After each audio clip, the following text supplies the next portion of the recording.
Hi, friends, and a very pleasant good evening as we come to you tonight from Helling Stadium, where the Ellwood City Wolverines are playing host to the Shenango Wildcats.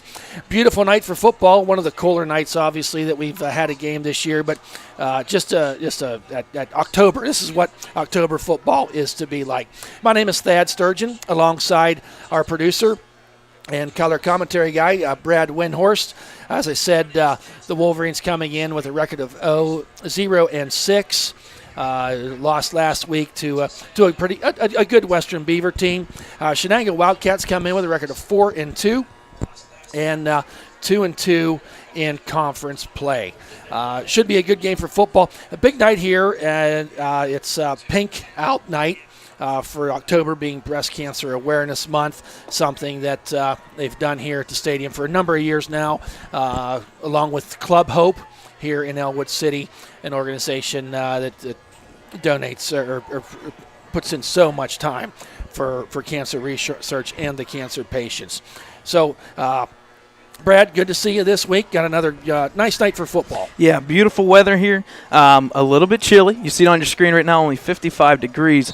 The humidity's up to 68 tonight, which is kind of misleading because it has cooled down. We finally got that fall weather. But I tell you what, still a beautiful night. Should be partly cloudy to mostly cloudy tonight. Beautiful weather. We do actually have a little bit of wind. We say 9 miles per hour to the north. Right now, it's actually coming in from the south. So we'll see. That will change. Maybe that will impact a couple things later on during this game. So there's the weather report. On your screen right now is the Beaver. I keep saying Beaver Valley Conference every single time. The 2A Midwestern Conference standings. Freedom Bulldogs. They had a tough battle this week. They played down in Valley. Our friends from the south there. Valley played pretty well in that game and actually made it a competitive game. But the Bulldogs did hold on to win 14-10. They've improved to 6-0, 4-0 in conference play. Second place is New Brighton. They picked up a huge win against Neshannock. They get to separate themselves from the pack to a certain degree. No doubt in my mind, those two teams have kind of locked it up. Actually, some of those teams can start locking up in the next week or two for playoffs. In third place is Neshannock Lancers. They're looking to bounce back tonight. I believe they have a non-conference game tonight at Fort Cherry, or they host Fort Cherry or something like that. No, they're at Fort Cherry. But it is a non-conference game, but you use that non-conference game to try and bounce back when they come back next week. Shenango's in fourth place. This is a huge game for both teams. We talked about it already, Pink Out Night. But more importantly for Shenango, it's huge. It is huge. This is they kind of control their own destiny, per se. They win one more game, and then they've got a New Brighton and Neshannock matchup the last 2 weeks for conference. So tough games there down the road. Filing out the last four spots, Western Beaver, Riverside, Ellwood, and Mohawk. So once again, we still have that three-way tie for that fourth spot between Shenango, Western Beaver, and Riverside. So some keys to success for tonight's game. We're about ready to do our annual shake at the 50-yard line and midway through the field, and we'll make sure that you guys can see the coin toss here shortly. A couple keys to success for Shenango: spread offense. This team likes the 3 wide, 4 wide, sometimes even empty backfield. They like to throw the ball. Their quarterback is over 50% and loves to throw for yards. Also on top of that is star players. They got that, not only that quarterback, they've got some big wide receivers, but more importantly, they've got a running back who's putting up numbers as well. Line play, obviously, for both sides of the ball, offensive line, defensive line. For Ellwood City, the trenches. Get back to the trenches. The yardage for the past couple weeks has been pretty poor. They got to step it up. Running game, and then also, because they lean on that running game, keep them guessing. You got to make sure that you throw in a play that's a passing game, whether it be a trick play or something like that. So, yes, great points there, Brad, on the keys to victory. We just had the coin toss. Ellwood City won the toss and has elected to receive the ball in the second half.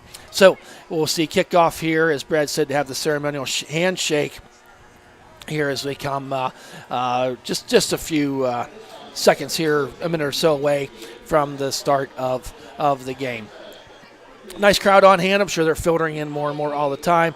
And it appears that Shenango has just a school that's neighboring school district right up the road on here, Route 65. There can't be more than 8 or 9 miles separating these two schools. So a nice crowd followed by Shenango. A couple stats for you just as we're preparing for the game.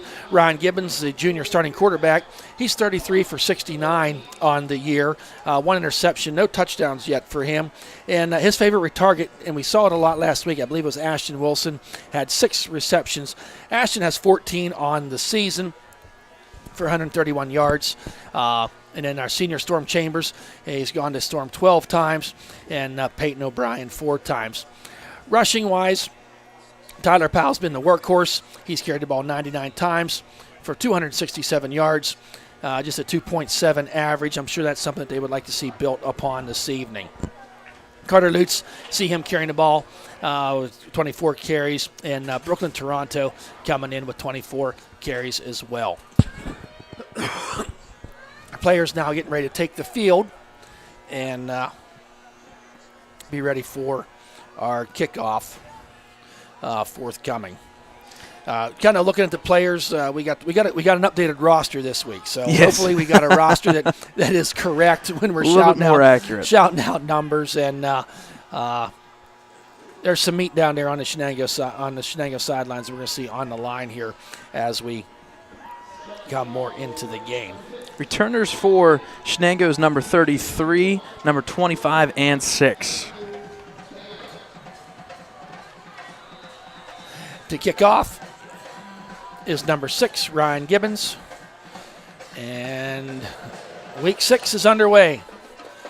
Ball taken there at the 15-yard line, at the 25. He's up to the 30, around that outside edge, 35. Nice return there by number 25, Andrew Payano. Going to give him, 20 yards on that return. So nice field position here for Shenango as they come out at the 36-yard line.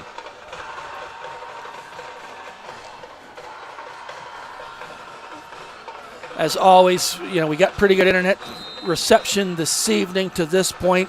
That could change, and those are things out of our control. So if we somehow drop service, check back with us, refresh the computer, we'll see what we can get done. Under center, handoff there to number 4. Around that left side, picking his way through. Picks up about 4 yards on that play. That was their leading rusher, Reese Watkins. He has 95 carries for 564 yards on the year. More importantly, an impressive 5.9 average. And he got about 5 on that play. Did number 4, the junior, Reese Watkins. Tall, long kid, 6'3", 202 pounds. Not sure who got the tackle on there, Brad. We're trying to get all of our computer and digital stuff going here at one time, and it's not. Technology's great when it works, but I think I got my side going. Under center, quarterback Santino Campoli. There's a handoff again to Watkins. Forward progress got him up there to about the 44-yard line. Tackle was by number 47.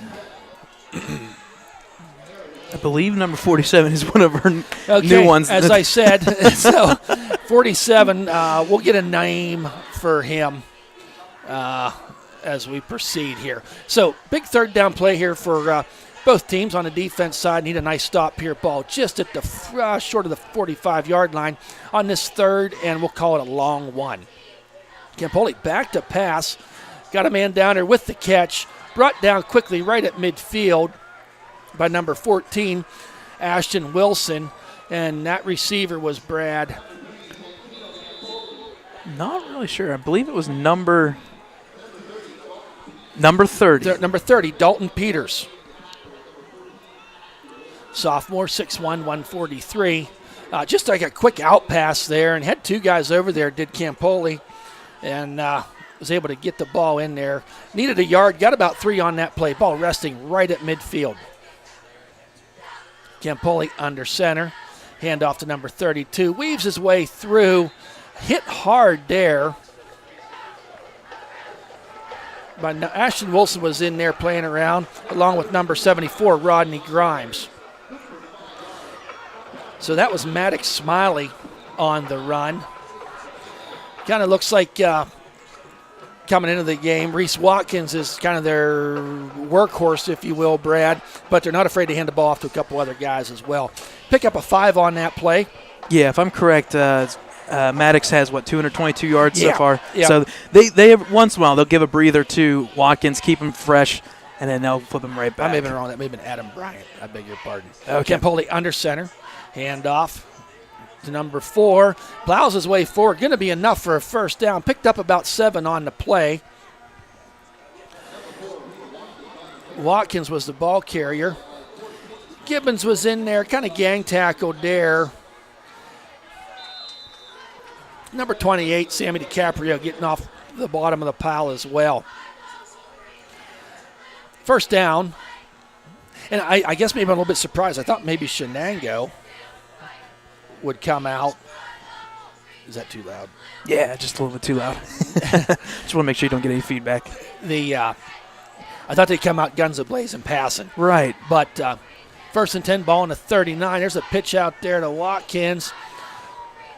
But I tell you what, he gets a head of steam on him, and he's dragging tacklers in these early stages of this game. I have a feeling they see there's a little bit of a size difference between the two sides. We've seen them go. You're right, Brad. We've seen them go on that left side just about every play to this point of the game. Pick up a 9 on that play for Watkins. Going to pick up a second down and 1. Trying to get some numbers on that line, get some heights and weights on that. Number 67 out there, big boy, 6'2", 284. Jake Stevenson. Campoli under center. He's back to pass this time. Looking down the field, got a man down there, got 2 men. Oh, did he catch that ball? He did. That's a touchdown. I think they're going to say it hit the ground. Yes, they're going to say it's incomplete. They say it hit the ground. The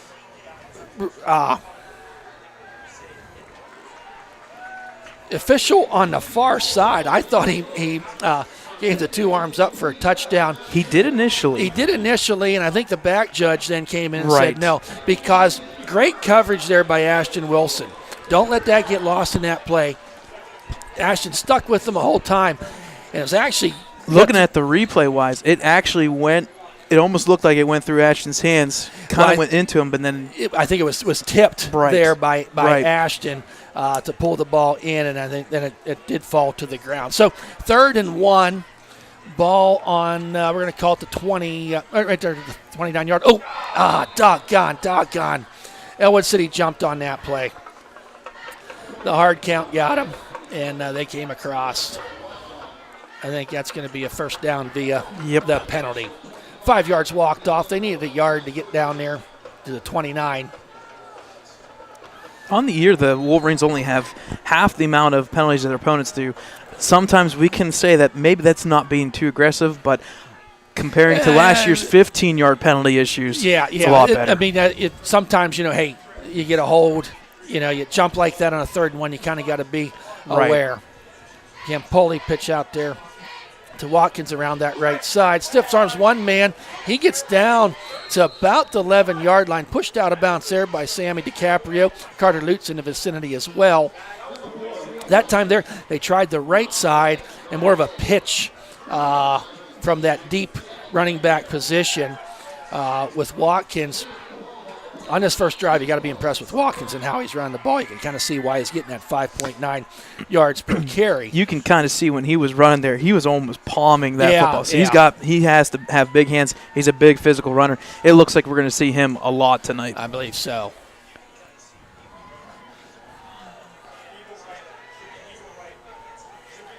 I formation. Campoli hand off to Watkins again. Bottled up that time.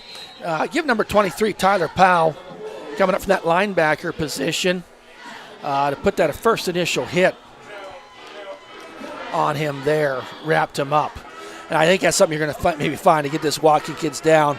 You're going to have to get them low because we've seen him just churn them legs and a couple times here tonight fall forward and get an extra 3 yards on this first drive. 7:16 left to go here. Shenango, impressive drive here They are 2nd and 7. They can't get a first down because the ball's at the 9-yard line. In the shotgun, haven't seen Campoli in that. He's rolling out to that left. Got some guys down there. Hits his man. Taken down right at the goal line. That was number 34, Adam Bryant, on the reception. That ball is got to be it's right there. Right on the line.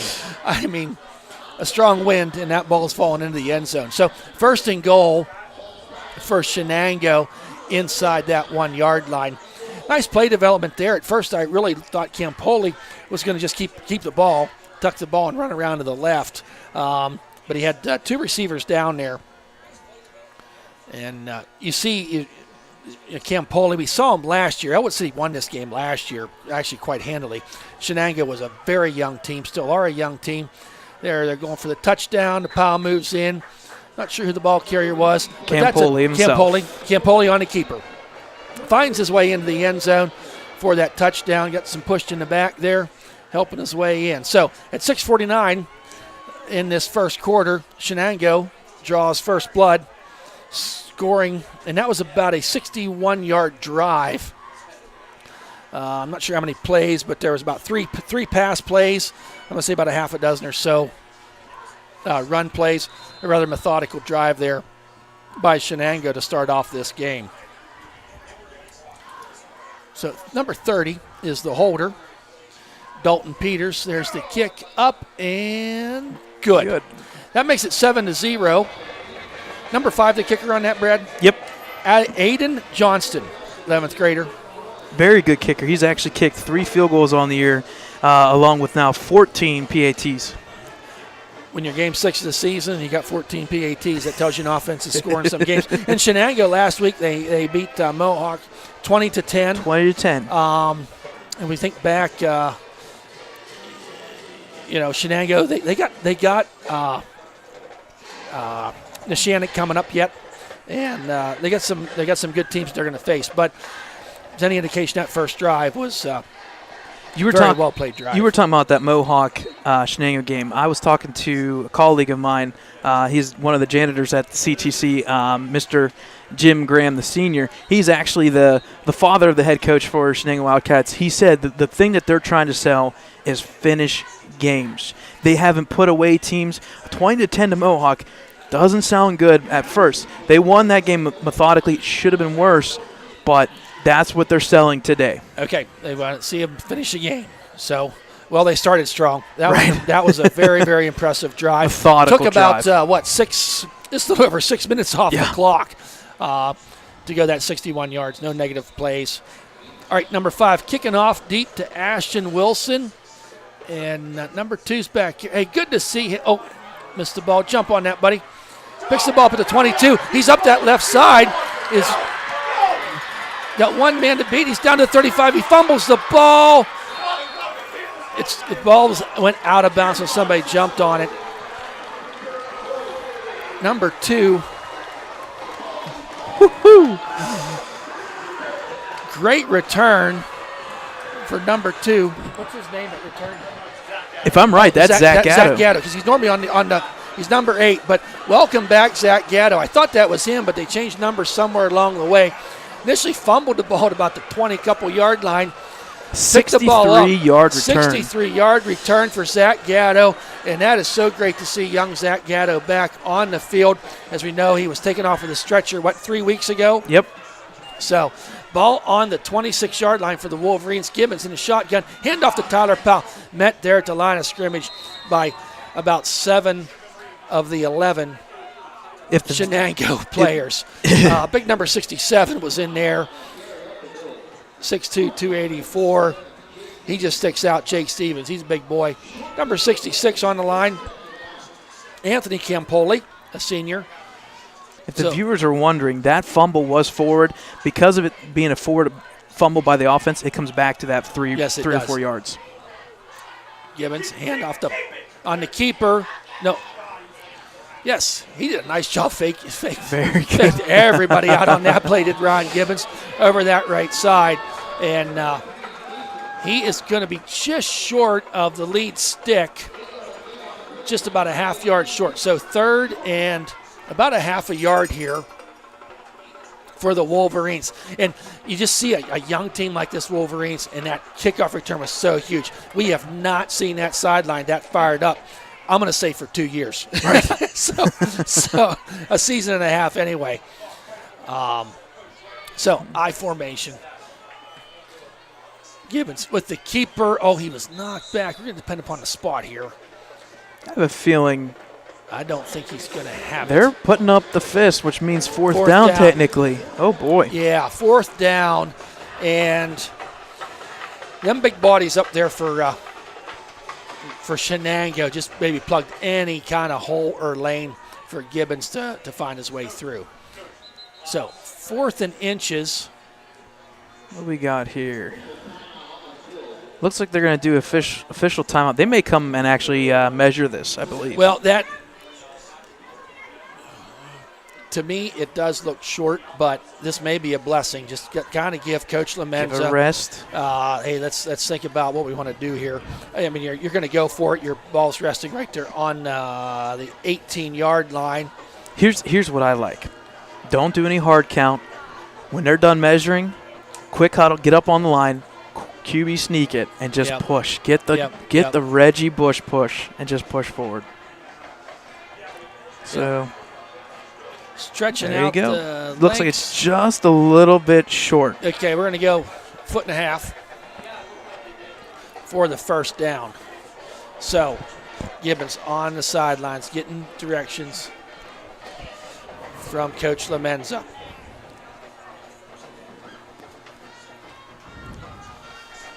So big play here for the Wolverines. Looking like coming out, you got a big senior Storm Chambers in the I formation. Tyler Powell dotting the I. He goes back, handoff. He's got the first down. A good run there and cut. Almost a misdirection. That's a play we've not seen really yet this year. Tyler Powell. Storm looked like he was pulling out there to the right, like they were going to run to the right, and there was a lane there for him. He picked up, about 8 yards on that play. That is a first down. Well, that's a first down and for goal. The Wolverines. First and goal for the Wolverines right at the 10-yard line. This play all set up by the long return by Zach Gatto. Hand off to Tyler Powell. Leaving, diving way forward. Looks like down to the 6. Going to give him 4 yards on the play. Some nice blocking up front there. Number 60. That's Stifler in there. Donovan Stifler in there. Playing in there. Number 63, Anthony Baird.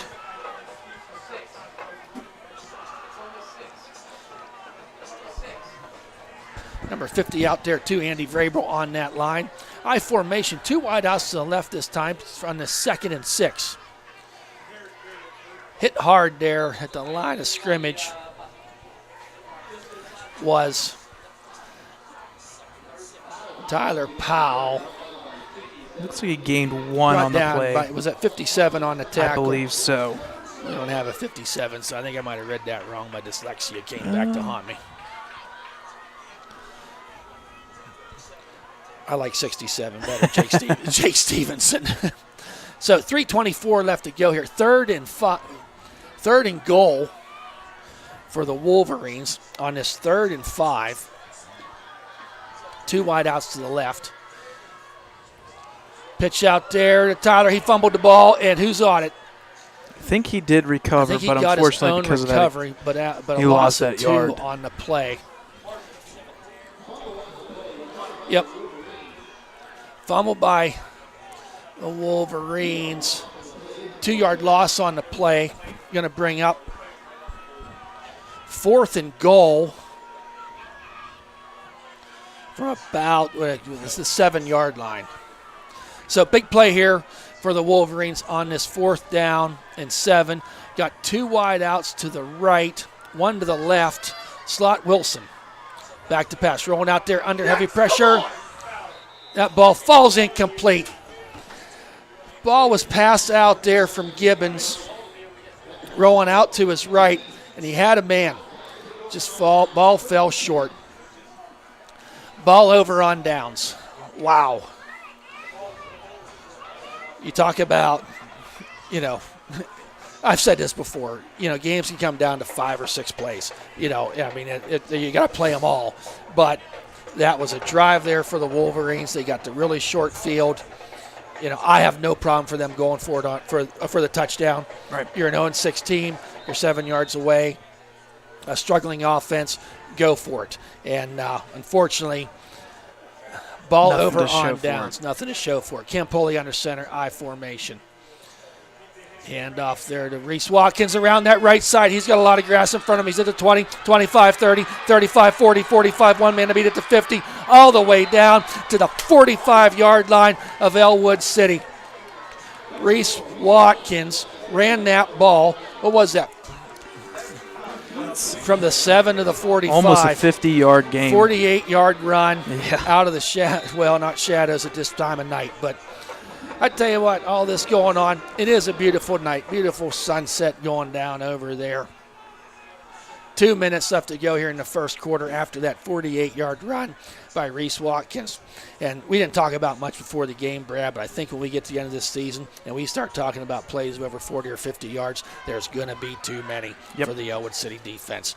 Campoli under center, I formation. Pitch out there to number 6 this time. Around that left side. Really nothing there. Nice way for the Ellwood City defense to string that out. I believe it was Ashton Wilson coming up there to put the lick on number 6, Aaron Martin. So really no gain on the play. So 2nd down and 10 for the Shenango Wildcats. I'm surprised they went and ran the ball that way because that's a long way to stretch Yeah, that was ball. they had plenty of room to stretch the field. Yeah. So Campoli in the shotgun this time, sends a man in motion, back to pass, rolling out to his right, some pursuit. Finds his man there, Reese Watkins, up to about the 39-yard line. Carter Lutz in there, Tyler Powell making the initial hit, and, Campoli threw that ball into coverage. But them long outstretched arms of Reese Watkins able to get the ball. Nonetheless, only a 4-yard gain on that play, so it brings up a 3rd down and 6 for Shenango.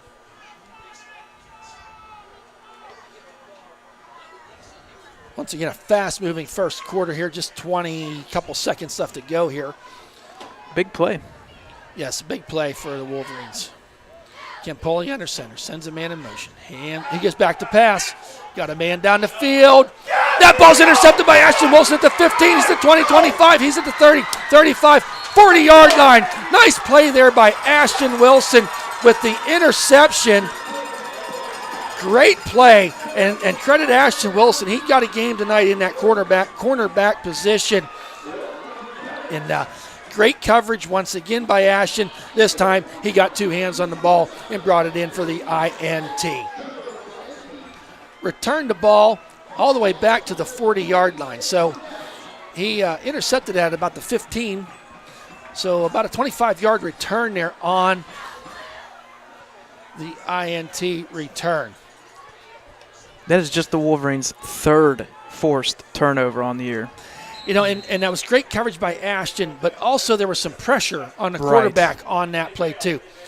Evans handoff to Tyler Powell. Pick up about 5 on the play. Hit there by number 33, Jason Craner. So a good stop there. Once again, it looked like Shenango. That's the end of the first quarter. We're going to take a quick break, Brad? Yep. All right, folks, we'll be right back here to start our second quarter.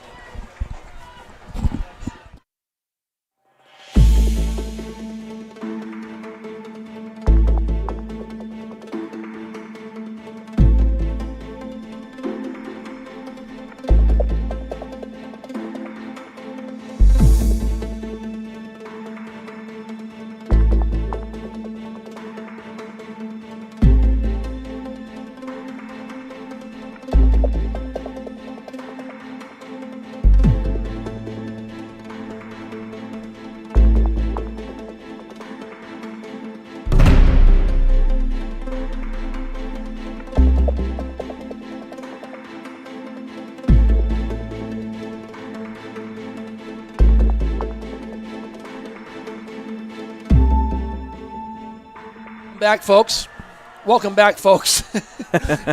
Ellwood City, 2nd and 6, ball on their own 44-yard line.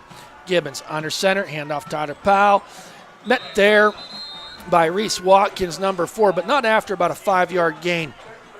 And, you think about first downs, and I was just thinking as we were going into the quarter there, Shenango but moved the ball, but Wolverines got a no gain on the play on the first down. Then, second down. So, and they limited the damage to just one score.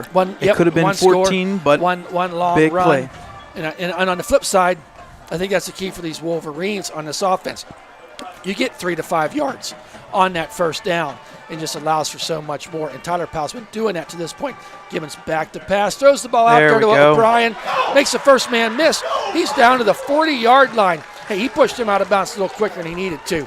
Number 33, Jason Craner, but not after. The ball's going to be placed down at the 38-yard line. So it was a 13-yard gain there. Yep, about 13, 14 yards. For young Peyton O'Brien with the reception. Huge first down. It was. Keep the momentum going. Yes, exactly. Gibbons, I formation, under center. Hands off to Powell. Oh, he's hit high and hard by big fella number 67. That Jake Stevenson, we've talked about him.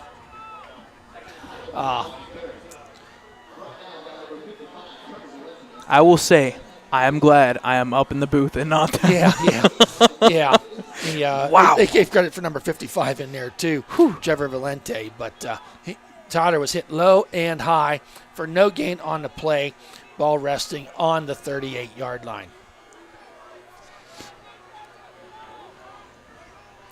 Gibbons under center. 2 wide outs to the left. Handoff there to Powell. He's up through the hole. He's at the 20, the 15, the 10, the 5. Touchdown, Ellwood City. Tyler Powell, 38 yards for the score. Right up the middle he went. I think he had one arm hit him, and into the end zone he went. 10:29 here in the second quarter. Great job by that Wolverines. Credit Tyler Powell running, but he'll be the first to tell you he had a crack there at the line of scrimmage, and then nobody was going to catch him. And if I'm correct, they ran right behind fullback Storm Chambers. It was just good old-fashioned. We're going to run it up the middle football, and 38 yards later, they're celebrating in the end zone. Levi Smith on for the extra point. Good snap, kick down. That ball is up and good. We got a tie game, folks. It's 7-7 here at Helling Stadium. Ellwood City Wolverines 7, Shenango Wildcats 7. And we got a young team. We've said that every game. We said it preseason, but just this kind of momentum. And you saw that momentum start early in this game. And the team was feeling good. Well, we've been talking about those big plays. That big play was just negated by that interception, and now we one-upped on their big play with a 37-yard touchdown run. Exactly. Big play. That is actually the biggest run from scrimmage since week number 1 against Sarah Catholic. Sarah Catholic. Took the words right out of my mouth, wow. Brad. So, and got I tell you what, I'm not cold anymore. I'm not cold anymore. Got the crowd into the game. Student section, nice size student section there tonight. So we got ourselves a football game here. 10:29 left to go here in this second quarter. And it's just so great. You know, you see these young players. I mean, there's just an excitement on this sidelines. Cameron Reynolds was out there blocking. I think Stifler, he's out there, young Stifler. Andy Vrabel on that line. We try to get as many names out there as we can, especially when they do a great play like that. All right, up to kick for the kick is Gibbons. Back to receiver, not real deep. I don't know if they have a deep man, do they? Kind of using three players mid-level. Mid-level. So they played it right. Taken there at the 30 by number 34 around that right side. Falls his way forward to about the 38-yard line. 8 yards on that return for number 34. Met resistance there. Actually, the kicker run, no, number 27, Spatafor was down in there. So 34, Adam Bryant on that. So Here we go with the Wolverines defense. Storm Chambers out there on the line. Number 47 is Aaron Hobel. We had mentioned that earlier. They switched numbers for the young man. Is playing end, so they moved him from 62 to 47. Got Sammy DiCaprio out there in the backfield, defensive backfield. We see Ashton Wilson, Tyler Powell, linebacker. Carter Lutz out there in the defensive backfield, along with Anthony Spatafora. Correct me if I'm wrong. Do both teams supply their own footballs in high school? I'm not sure. I thought you were because that was a spotting. So, college, okay, yes. Ball on the 39. And off to Reese Watkins around that left side. He's at the 45, down to midfield. He's still on his feet around that right side. Oh, good googly moogly. He's at the 25, the 20, the 15, 10, 5. Touchdown. How did that happen? You got to wrap them up, guys. Reese Watkins on the 62-yard run. Good grief. 62-yard touchdown, and that play was designed to the left side, and quite simply, these guys just didn't wrap him up. They thought he was down, and them long strides of Reese Watkins, that 6'3", 202 frame was just gone. So they answer 62-yard touchdown run. Reese Watkins, one play. That kick is up and good from a long way away. Whew. That extra point is good. That brings our score to 14-7. We're going to take a quick break. We'll be right back.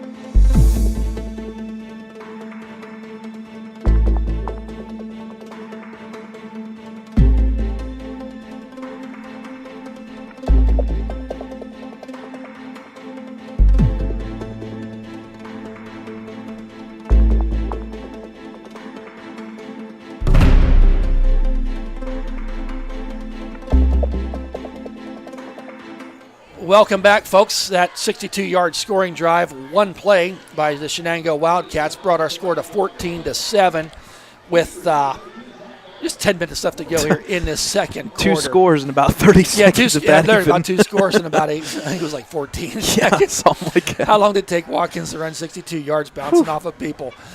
All right. Back to receive is Zach Gatto and Ashton Wilson. There's a run up and the kick.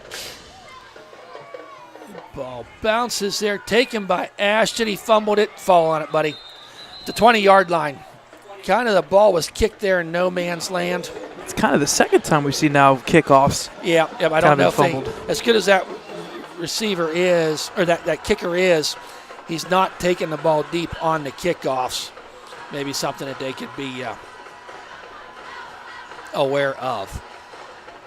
So Ashton motion, no return on the kickoff return. Fell on the ball there. Is that at the 20-yard line? So here comes the Ellwood City offense. Two wide outs to the right, long side of the field. I formation.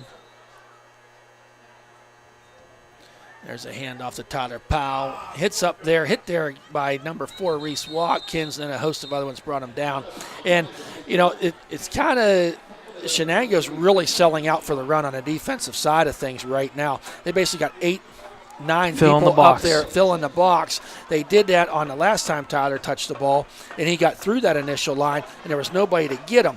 And I tell you what I like about this is not only does he just run the ball 62 yards for a touchdown, he comes right back out. Makes the tackle. Middle linebacker. Just fill the gaps. Yep. I think he's pretty good on the baseball diamond, too. I would say so, too. The Watkins kid. I've heard that name before. There's a hand. Oh, Gibbons on the keeper. Try to make something. Really no gain on that play. And kind of the fake read option almost. And number 33 in there to slow him down was Jason Craner. A couple other yellow helmets making a stop too. So a quick here, we're at the 3rd and 7 are the Wolverines from their own 23-yard line. defense don't have it almost looks like they're expecting some pass here now. Gibbons back rolling out to his right. Throws the ball out there. Dangerous throw. It was caught by O'Brien. And that is close.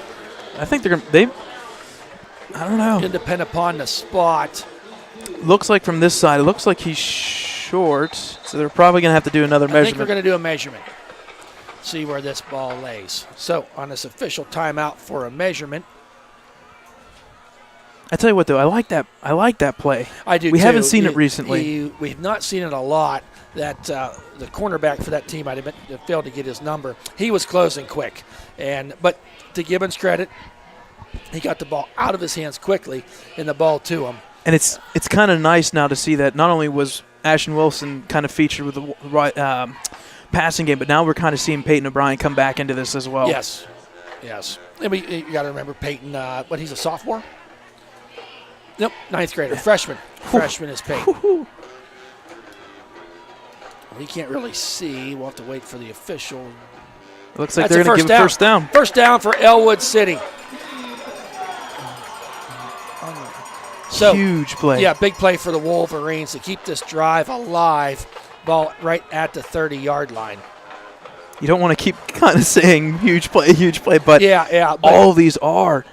This is a team that, last week they had 5 first downs. The week before that, was 2 or 3 first downs. So you get encouraged. Some teams in Whitfields have 8 first downs all in the first half alone.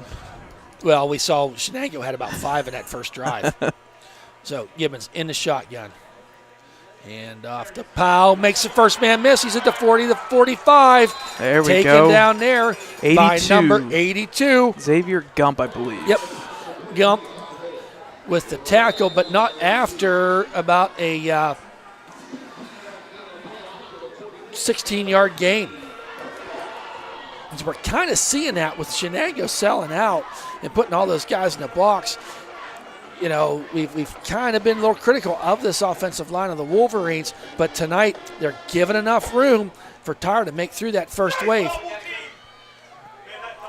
Hit down there, Tyler Powell on the handoff on the right side. Not much gain on that play. Short gain on the play. Going to credit Preston Schrei with the tackle. Really a 1-yard gain on that play. Going to bring up a 2nd and 9. Ellwood City still in their own territory at the 47-yard line. I tell you what, they're pulling the left tackle, left guard. They're pulling players, the counter trap stuff, and it's working actually. They're getting some opens there. Open gaps. They are. Back is Gibbons. Quick pass out there to DiCaprio. Hit hard. Forward progress on the hard hit. Going to be at about the 48-yard line. Tackled there was Sammy. Not really sure if that was his first 33. option, but that's big though. Sets up a nice, manageable third down. Jason Craner on that tackle. So a 3rd and 5 for the Wolverines. Ball now inside Shenango territory, right at the 48-yard line. So 3rd and 5. Gibbons back there by himself. Back pass rolling out to his right. He's looking, and he's going to be sacked back at the 45-yard line of Ellwood City. Brad, when I saw Gibby back there by himself in his shotgun, knowing you're needing 8 yards for the first down, we've seen that story before, and he did get sacked on how far the loss was. About a 10-yard loss. You kind of want just a dump down just in case something breaks through, and unfortunately, that wasn't or send there. another guy back there to put that back there. There's the snap to Gibbons with the punt. Driving punt. It bounced there at 30. Down there by Ashton Wilson at about the 29-yard line. Actually, the ball hit him initially on the bounce. So the ball was marked dead at that touch. So 5:37 left to go. Shenango and Ellwood City have yet to use a timeout, so they have 3 apiece to go into this waning moments of the second quarter.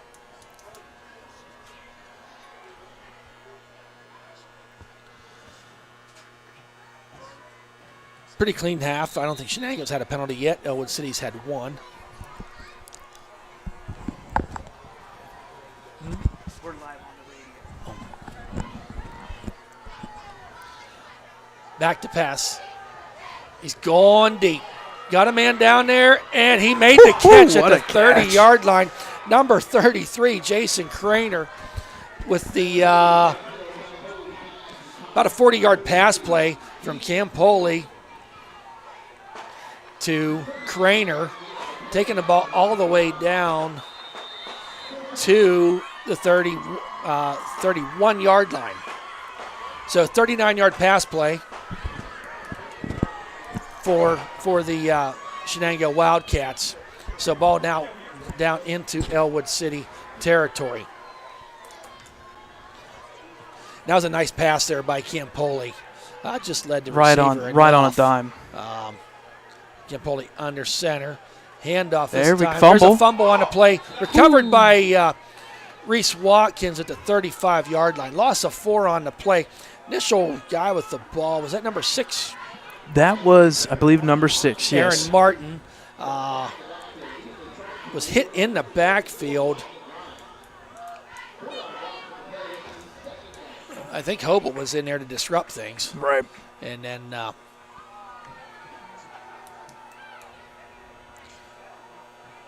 Hobel is 6'2", 180. He's just a freshman as well. Campoli back to pass in that shotgun. Has some time, rolling out to his left. Throws the ball down there. It's caught by number 82, and he tiptoes his way into the end zone for the 35-yard touchdown completion. A nice grab there by number 82, Xavier Gump. He was covered by Nick Magnifico. Just taller was Gump, able to get up there and get the ball, kind of caught it with his fingertips, and then tiptoed his way into the end zone. So, what, about a 35-yard touchdown pass? Yeah, 36 yards. I think it's going to go in the books as touchdown pass. Campoli, he's going to have some big numbers passing here in this first half. There's the extra point attempt up, and it is good. That brings our score to 21-7 with 4:16 left to go in this first half. That scoring drive there, they started at their 30, so 70 yards in 4 plays, I beg your pardon, to be a pass 2 on the run, using the run. So the big plays. Yeah, once big again, plays. We talk about that. The Wolverines have had some momentum in this first half. And they've been able to run the ball, effectively at times. We'd like to take this time to welcome in the viewers that are listening via radio, 107.3. We finally got it patched in. Okay, great. We're finally live on radio. Oh, fantastic. Ricky Venezzi setting that up for us, so it's great to hear us. If you want to hear us now, we're on the radio. Great. So I was not aware of that. So great. We're so happy that was able to work out with the Ellwood City's own radio station, 107.3. So there's a run up and the kick.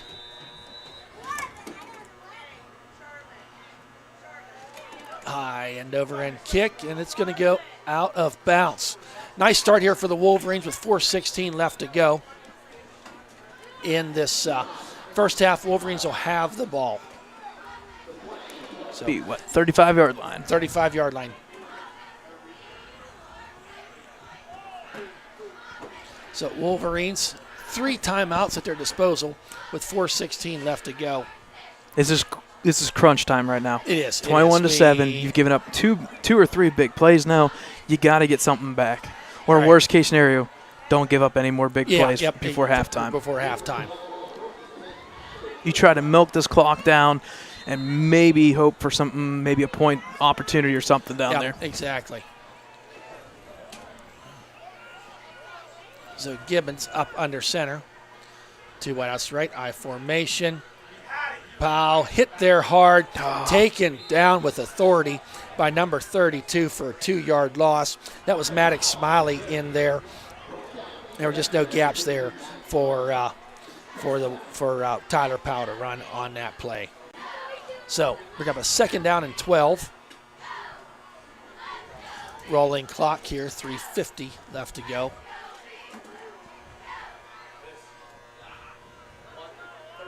Got our halftime festivities coming up here. We'll let you enjoy the bands. I think we have some things we're going to cover for you for Pink Night. Pass from Gibbons out there. Ball was dropped by Ashton. A little too tall for him to make that catch. To be honest, I don't know how much I like that play. No, you stop the clock, and I don't want to go to the clock each time. But well, we know how fast they can score, right? And actually, they had the right defensive personnel in there for that play. If the cut would have been made, I don't think there would have been much opportunity for much of a gain. Now here comes that strategy. Do you try to go, 2-down territory, being 21-7, 0-6, or do you just run the ball, try to get this clock down? Well, I don't think you're at 2-down territory. You don't want to turn that ball over and give them that short of the field. Gibbons back to pass. Going down the middle. Got a man there. Ball was broken up by number 34. The pass was intended for Ashton Wilson, and he was kind of open down there, down that seam, if you will. But credit number 34, Adam Bryant. He came from that cornerback position. I don't know if you call him a safety even, Brad. He's playing that center field and got over there to disrupt the ball from getting into Ashton's hands. So on to punt for the Wolverines, 3:28. Back to receive is number 33, Jason Craner. There's the kick. Craner gets the ball at that 40-yard line up that left sidelines. Gets rolling forward. Going to be into Ellwood City territory at that 48-yard line. So Shenango gets the ball, pretty good field position, 3 timeouts, 3:17 left to go here in this first half. Ball going to be placed there at that left hash mark. We're going to call it the 46-yard line. We welcome our friends from Shenango. I think we got some, the social media got out there, and we have some people from Shenango listening this evening. We want to thank Mrs. Lyons for reposting our live stream. 3 wide outs to the right, 1 to the left. Campoli in the shotgun, sends a man in motion. Quick pass out there to big number 33. He's at the 40. Shake and bake there, keeps his hands. Good tackle. Good tackle. Number 4. Nick Magnifico in there on the stop after a 6-yard gain. That pass was to 33 Craner. Yes, it was. Jason Craner. Campoli to Craner. Craner came into the evening with 25 receptions, 16.8 yard average per catch.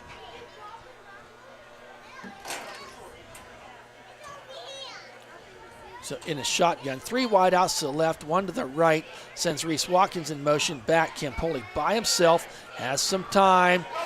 We got a flag on the play. Could be some holding. There's a cut there at the 25, down to the 20. Shake and bake there down inside the 20, but I think we're coming back. That reception was again by Craner.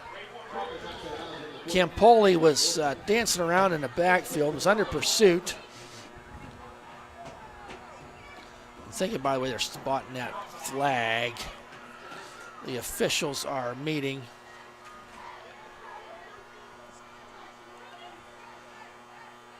The officials are talking to Storm Chambers right there right now. So it is a holding against Shenango. It appears that the hold happened at the 40-yard line, so they'll mark that ball off 10 yards. Ball be right placed at the 50-yard line. So after all that, we'll replay 2nd down. It's going to be 2nd and 14, ball right at midfield. Campoli in the shotgun, sends number 6 in motion, sends him back out. Back to pass. We're blitzing. Oh, that ball was... You're going to say it hit the ground. No, I think he caught the ball. Oh, okay. No, he caught the ball and his knee was down. His knee was down. I got you. So 34 on the catch. That's Adam Bryant. And it's kind of, I don't know, you call it a screen pass, if you will. Yeah, you had two linemen there trying to block, so definitely a screen. They were getting blitz pressure. I think it was Peyton O'Brien coming off that right side, forcing that ball out of Campoli's hand a little bit quicker. Minute 40 left to go. Ball on to 47, bringing up a 3rd down and 12. Stay with us through halftime, folks. We'll have all the stats, out-of-town scores. Storm showing pressure, Campoli. Firing the ball deep down the field, number 33. Through his hands, the ball falls incomplete. Jason Craner, the intended receiver. Campoli showing that arm. Threw a rifle down there. Credit Ashton Wilson once again on coverage. Ashton's having a pretty good game covering their wide receivers. You know, we knew they were going to want to pass. Campoli comes into the night 5 games into the season with over 1,000 yards passing, and he used 3 primary receivers throughout those games. So, minute 22 left to go. 21-7, Shenango over the Wolverines. Ashton Wilson back to receive the pump. Ashton takes the ball at the 11-yard line, moving his way up forward, gets about to the 19-yard line. 8-yard return for Ashton. Minute 13 left to go here. We said that was huge. Stop them. It was. They stopped him on a 3rd down. That penalty was big. Penalty helped because if that penalty would not have happened, they're 1st and goal. Right. So that goes in the books as a 10-yard penalty, but at the end of the day, it was about a 35, 40-yard penalty.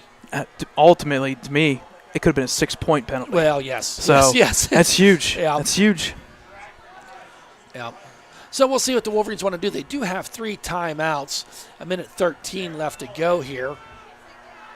I think here you try 1 or 2 plays. And then kind of see where it falls. See what happens. I would agree, Brad.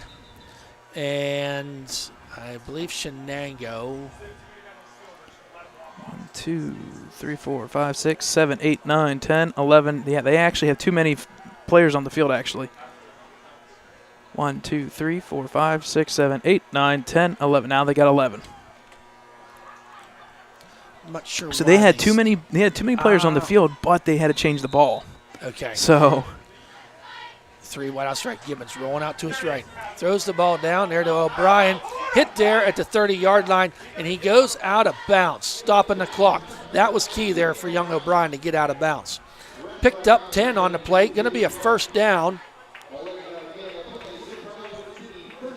Taken out of bounds there by Xavier Gump.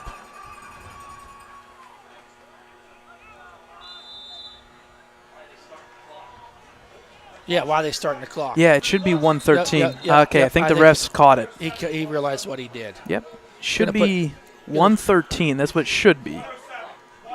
Yeah, putting 3 seconds back on the clock. 3 seconds.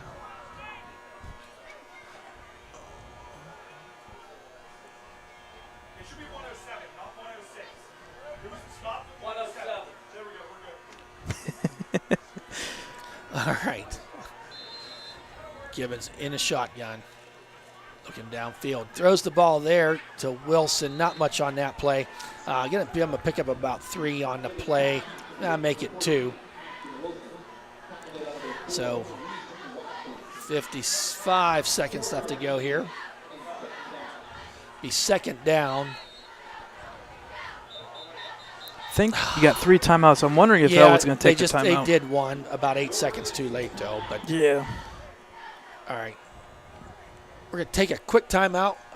We'll be right back. Today's broadcast is brought to you by EllwoodCity.org, the unofficial site for Ellwood City News.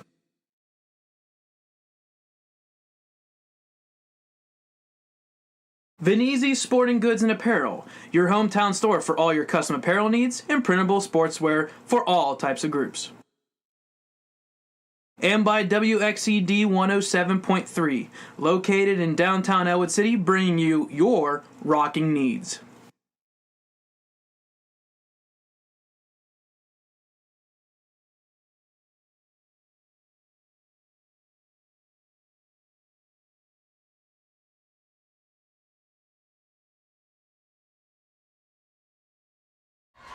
Welcome back, folks. 45 seconds left to go here.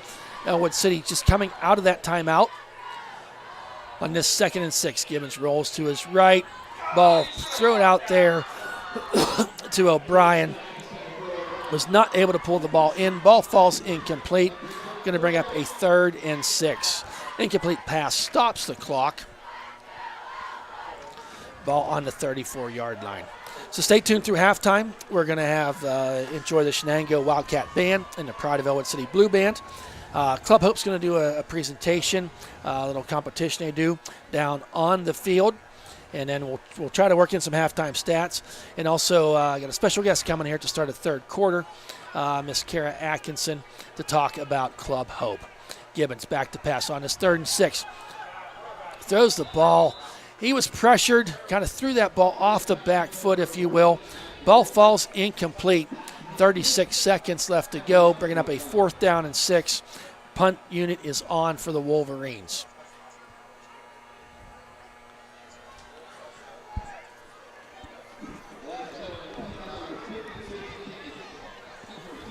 So on this punt,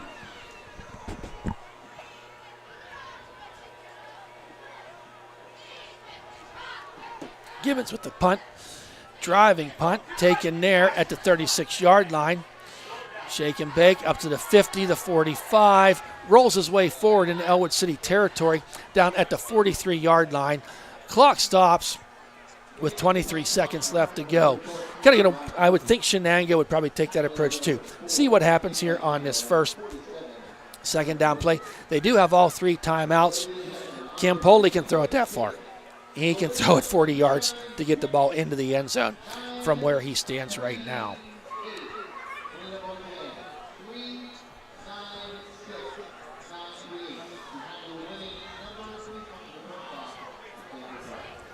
And the shotgun is Campoli. 2 wide outs to the left. Quick pass out there. Young man rolls his way forward, enough for the 1st down to the 30-yard line. 16 seconds left. I expect a timeout here by Shenango, and we did. That reception was by number 33, I believe. 33, Craner. And to his season stats. He's probably got the ball, we'll have that at halftime. And if not halftime, the end of the game. He's got, 3 or 4 catches so far coming into the game tonight with 25 receptions.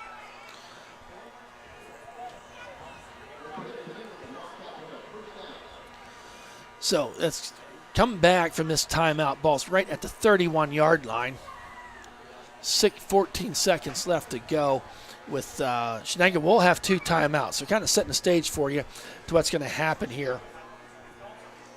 I think you got 2 or 3 plays here, at least 3. I think what I would personally do is do a nice little dump pass real quick like they just did, run out of bounds, and then you got 2 chances, 2 shots to the end zone. Well, I think a lot's going to tell us. If I'm Shenango, I'm saying, hey, what's the Wolverines defense telling us? Right. Are they staying back? And if they're staying watching back for that touchdown, then I'll go with your dump pass, Brad. Right. If they're playing tight, hey, take that chance in the end zone. Right.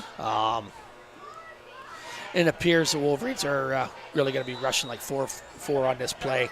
They're protecting the end zone. Campoli, 2 wide outs. Going to be 3 wide outs to the left, 1 to the right. Campoli back to pass. He has some time. Throws the ball down there. Doggone touchdown. Oh, touchdown Shenango on the 31-yard pass play. That was number 33. We've said his name all night, Jason Craner.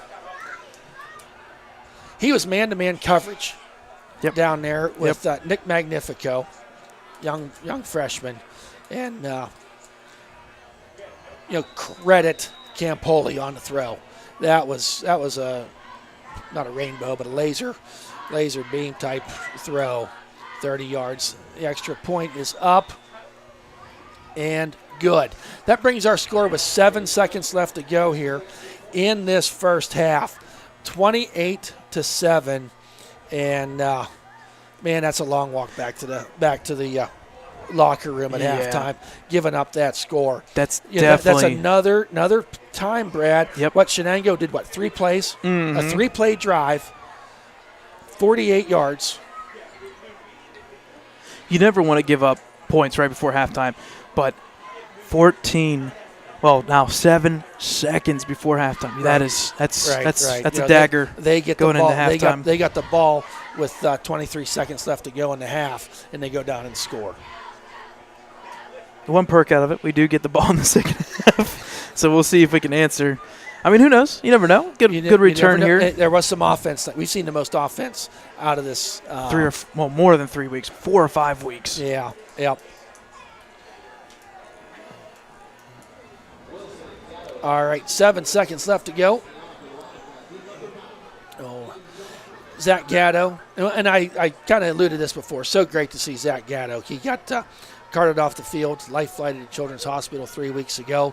He was back home the next day. All the precautionary measures were taken, and I talked to his mom Holly here a week ago, and he got cleared to play, and it's so great to see him back on the field. Upman there takes it at the 19-yard line or 29-yard line. And that was number 10. Number 10, Carter Lutz. So on the kick, stops the ball, stops the clock. So 4 seconds left to go here in this first half. 28-7 is the score. Advantage Shenango Wildcats.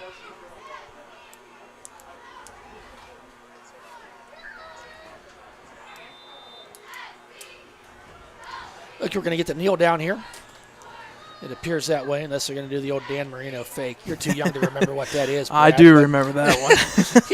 you watch NFL Network, too. You've seen it. Just a little At bit. the end of the half, it's 28-7, Shenango Wildcats over our Wolverines. We're going to take a timeout ourselves. We'll keep the things live rolling here. Enjoy the bands, and we'll have some halftime stats, cover what's going on for Pink Night, and we'll see you for the second half. Shut these off.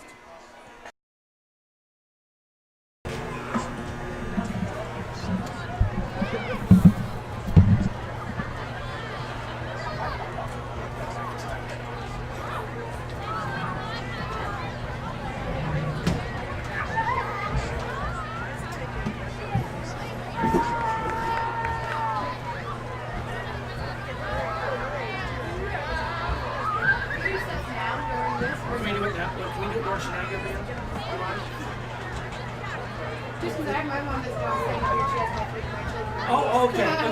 I don't want her to worry. We can do it now. We'll be done with how the band comes on.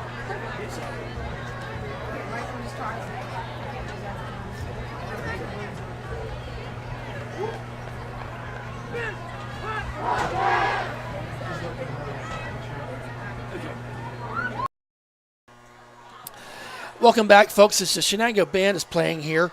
We're real privileged to have in the press box here with us Miss Kara Atkinson. Thank you. Kara is in charge of Club Hope here in Ellwood City. If you're in the Ellwood City area, I'm sure you've heard of Club Hope, but I texted Kara a week ago, said, hey, you want to come up and talk a little bit about her great organization. Kara, thank you for being on our broadcast. Tell us a little bit about Club Hope, how it got started. It actually started 11 years ago. Actually, we're going into our 12th year this year. I was a first-year teacher in Ellwood, and I went to a regular doctor's appointment, and I found out that I had some cancer in my thyroid, which never, obviously, at 23 years old, expected to hear that. But fortunately, all I had to do was have surgery, and I became and remained cancer-free. So I wanted to do something to give back. The administration and the school board in Ellwood so supportive.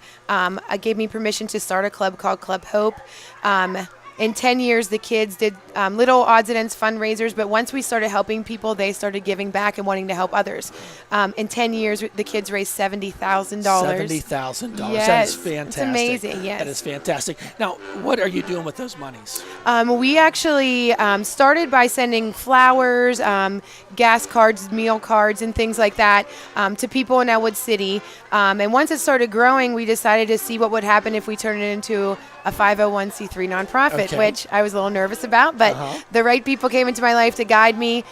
In 1 year, we helped over 5 patients through the Club Hope Foundation. fantastic. Yes, and now we have students not only in Ellwood, Shenango's working with us now, so we're so excited. They joined us for the Pink Out Challenge tonight. Riverside is joining us now. Beaver Falls opened up their own Club Hope in their Did they? district. That's fantastic. So yes, we got So lots it's of a students. trend that's catching on. Yes, it is. Around. Yes. Well, that's great. You're working with people in the community and the schools. Yes. Who else in the community is working with you? I know you have a board of Yes, directors. we have a board of basically. directors. Yes, all people from the community who have either been impacted by cancer themselves or a loved one that's close to them, because we know we're making business decisions, but we always want to know why we're doing what we're doing and keep it close to our hearts. Mr. Keith Venezi from Ellwood has given us a free office space, bought us a free signage, lit it up. He offers us so much support along with so many other businesses. We had a ball last March and got so much business sponsorship. Great. Yeah, it's just amazing what Ellwood City and the we are helping Lawrence, Beaver, and Butler County, and all these businesses and families we've helped are just giving back so that we can continue. And I know firsthand some of the families that you have helped, and it just means so much at a time that's difficult for not only the families going through it. Right. And it's something that everybody knows somebody that is, Yeah. unfortunately, everyone knows somebody that has gone through this, Exactly. and the organization does so much. I think it's key that the money is staying here Yes. in the community. Right. If somebody wanted to give Yes. to Club Hope, Yes. how do they go about doing that? There's several ways. They can send in donations through the mail, but we also have a lot of social media out there. We have donate buttons on a Facebook page. We have a website with a donate button, and they can even use those websites and social media resources to refer somebody to us that they'd like to have flowers or know that they have some type of need, and they're just in need of some hope. And that's why we're called Club Hope, because we want to spread as much hope as we possibly can. Fantastic. What is your website? ClubHopeFoundation.com. Okay, great. So Yes. if you're out there listening tonight, you can log on to clubhopefoundation.com and a Facebook page. Yes, just look up Club Hope Foundation Inc. Okay, great. I have known Kara for, I don't know, probably, I was thinking on the way in here tonight, probably 12, Yeah. 14 years. Since your babies were little. Yeah, when my babies were little. Yes. And I knew you would know you for 5-10 minutes. I knew you were a fantastic person. Thank and you. it's beautiful what you do. Thanks. You're a beautiful person inside and out. Thank I you. thank you. I know our community thanks you. Thanks. Best of luck in everything. Thank you for having me. I appreciate it so much. Yep, anytime. Thank you.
We close our show this evening with the third single from this album, released in February of 2019. We hope you enjoy Hey Look Ma, I Made It.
Chris Kelly DiLorenzo, Mr. Jim Stewart.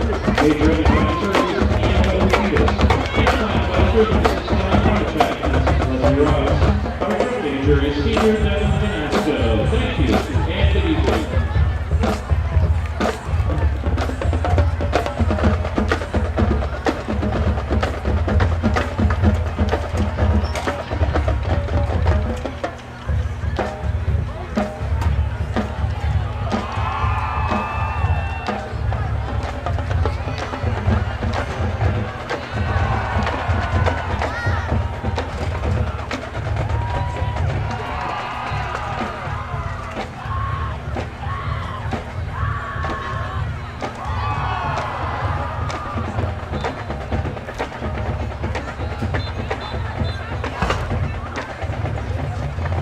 Ladies and gentlemen, it is my great pleasure to present to you the 2019 Lincoln High School Marching Blue Band.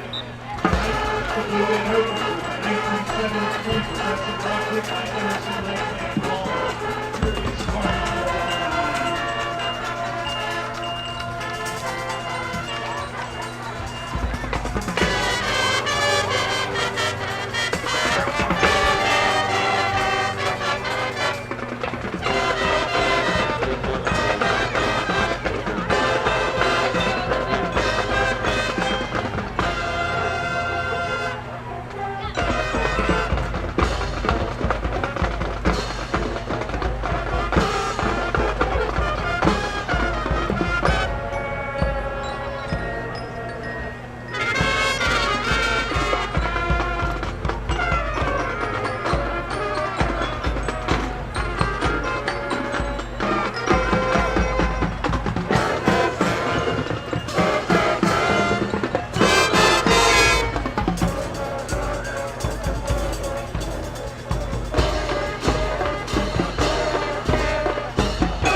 ladies and gentlemen, the Blue Band Falcons.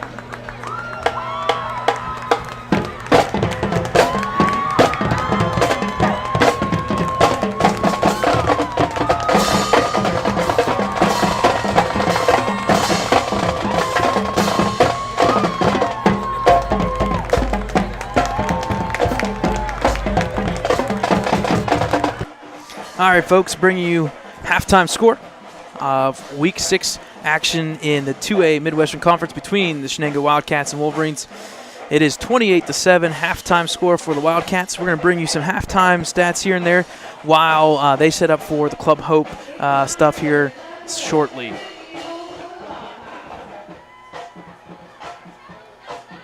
All right, on your screen right now is the halftime stats. 28-7 for Shenango. Total yards, 301 yards to 119.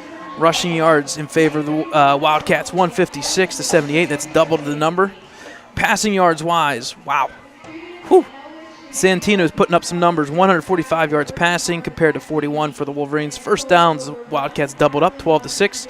The one turnover, the interception thrown by Santino, did cost them a couple points there, but nonetheless, the Wildcats do lead. Penalties, both teams have one penalty each, 1 for 10 for the Wildcats, 1 for 5 for the Wolverines. Time is possession-wise is in favor of the Wolverines. And also halftime performers, passing-wise, Santino Campoli, 9 for 12, 145 yards, 2 touchdowns and 1 interception. Rushing-wise, Reese Watkins, 8 carries, 152 yards, 1 touchdown. Receiving-wise, Jason Craner, 4 receptions, 89 yards, 1 touchdown. And then for defense, Nick Mangino with 6 tackles so far in the first half.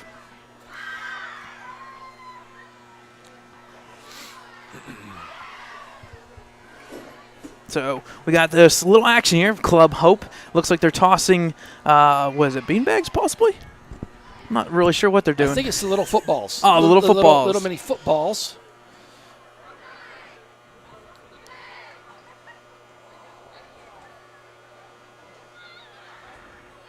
From this angle, I'm not sure who's. Oh, okay. We have Ellwood City over here. We have Gary Rosansky. There we go. Now I got to figure it out. And then a teacher from Shenango. Right. So you've got so we got Shenango on the left side. We got the Wolverines on the right side. I believe they had to throw a football into the garbage can or something, garbage can. The garbage can. The Wolverines. The Wolverines win. So that was Gary, Club Hope. Mr. Gary Rosansky with the win there. He's softball coach. He should win. Have you heard anything about our spring ball at all? I have not. Not a whole lot. I know the basketball side of things on the girls' side because I have 2 daughters that play. 7th and 8th grade. They're doing well. So. Yeah, here I am jumping the spring ball. Haven't even hit basketball yet. No. I always look forward to the start of basketball, because you know what that tells me? That tells me I have 2 weeks off. I do Fridays. So, but and I know the girls and boys as far as the varsity working out. They got the open gym going on, and good. And that I think mandatories they can officially start. Is that November 4th? I believe it is. I want to think. I got an email the other day, and I think that's upcoming here. That first week in November, and. Don't look now, but the first week of November is 4 weeks away.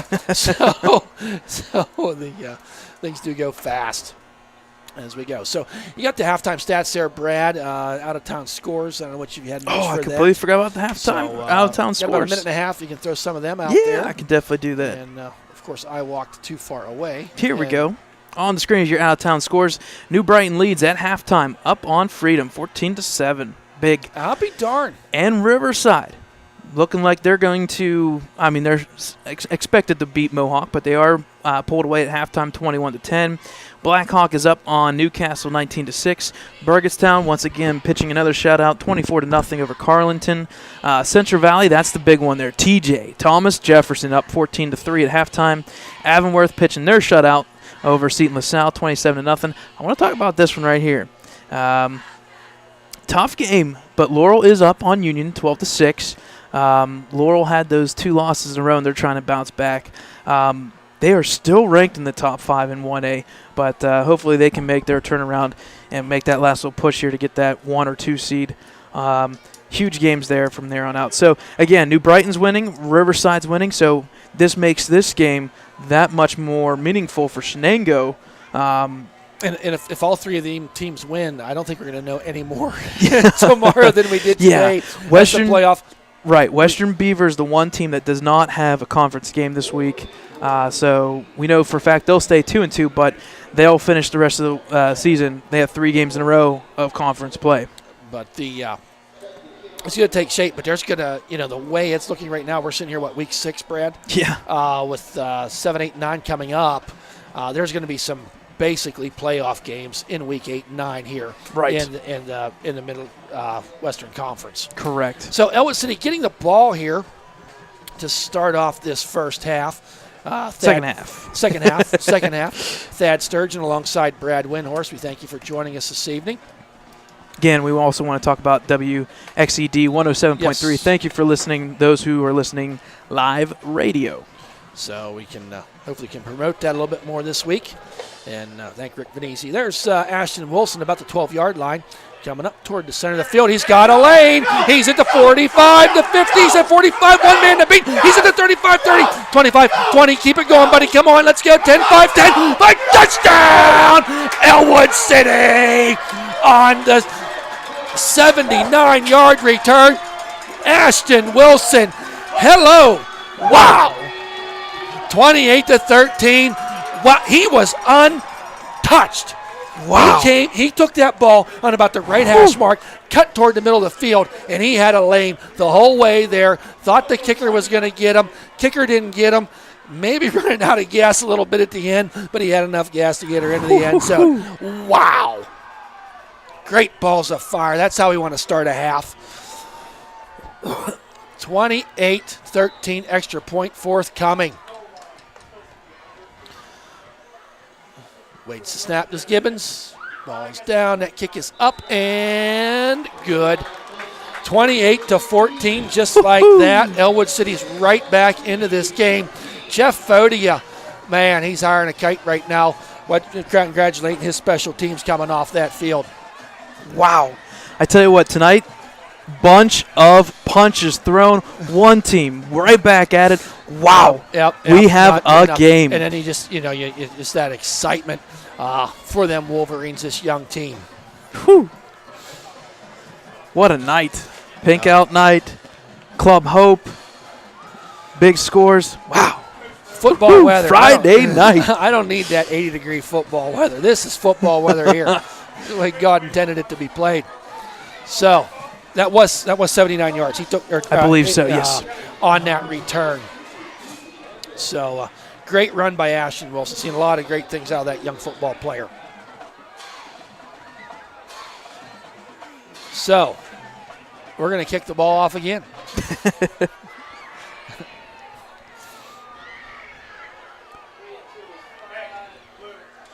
I'm okay with kicking again. Yes, we are. We'll take it. We'll take it. Now, just I don't want to. I'll knock on something here. We don't want to give up a big play quick. Right. Gibbons with the run up and the kick.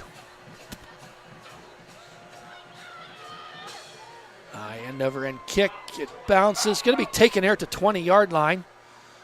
Slips and Good falls. tackle, Storm Chambers on it. Chambers. Senior Storm Chambers on it. That's going to be about an 8-yard return. Ball at the 28-yard line.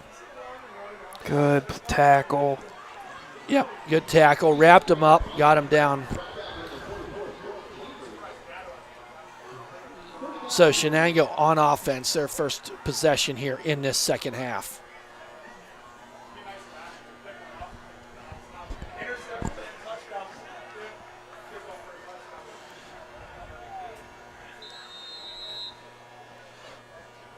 So 1st and 10, Shenango at the 29-yard line.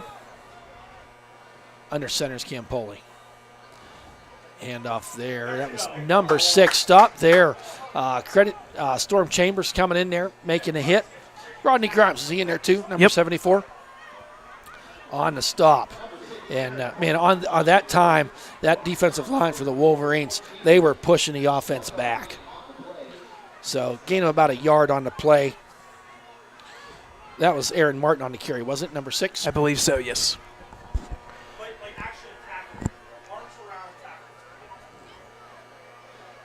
So Campoli under center, tight formation. Hand off there to Reese Watkins around that left side, makes the man miss, bounces way out there. He's at the 45, going to be at the 50. Stutter steps all the way down to the 39-yard line of the Wolverines. 31-yard run for Reese Watkins. That's going to put him over 200 yards on the night with 2 minutes gone here in this second, pretty darn in this close. third quarter, or darn close to it. So, big run there by Watkins. I tell you what, you can't arm tackle that kid. You got to wrap him up, and you got to do it low. It almost seems like Spatafor hit him a couple times on that tackle just to get him down. Yeah, even as it was slowing down. So, ball now resting in Wolverine territory at the 40-yard line. Shenango 1st and 10 in this third quarter, 28-14 Shenango. Back to pass. Campoli finds his man there, number 82. Falls his way forward down to the 26-yard line. That's going to be enough for another first down. Xavier Gump. He's been a target for Campoli here this evening on 4 or 5 occasions. All the way down to the 27-yard line. Pick up a 13 on the play. That Campoli-Gump connection. Going to be 1st and 10.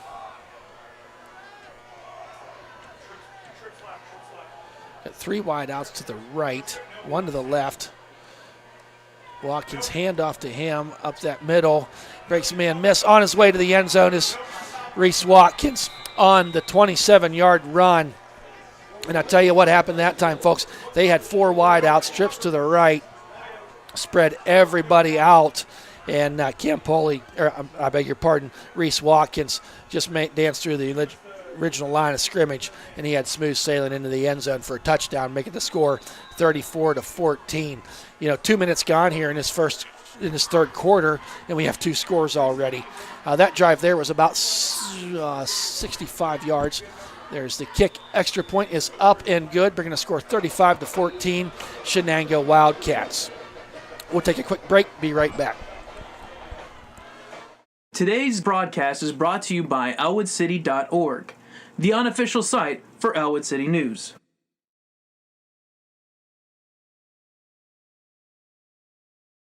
Venezi Sporting Goods and Apparel, your hometown store for all your custom apparel needs and printable sportswear for all types of groups. And by WXED 107.3, located in downtown Ellwood City, bringing you your rocking needs.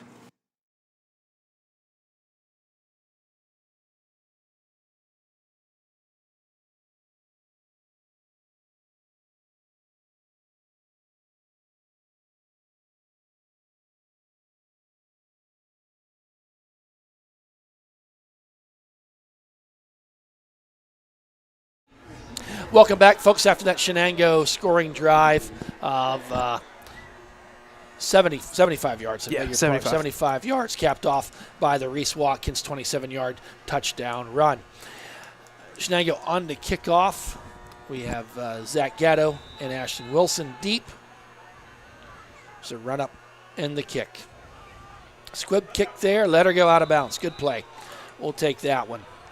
But the way special teams have gone, maybe not tonight. We'll take the run, because you think about it, in that first kickoff that Ellwood City got, Zach Gatto returned the ball 63 yards. Yeah. So kickoff returns have definitely been a strong point for the Wolverines tonight. With the penalty, ball going out of bounds, Ellwood City will get the ball at the 35-yard line, 1st and 10. 10 minutes, 11 seconds to go here on a stopped clock. Looks like Zach Gatto's being worked out here. Looks like he's got a little bit of a cramp. Looking at a cramp. Nothing serious, just cramping up, so just stretching it a little bit over here on the sidelines.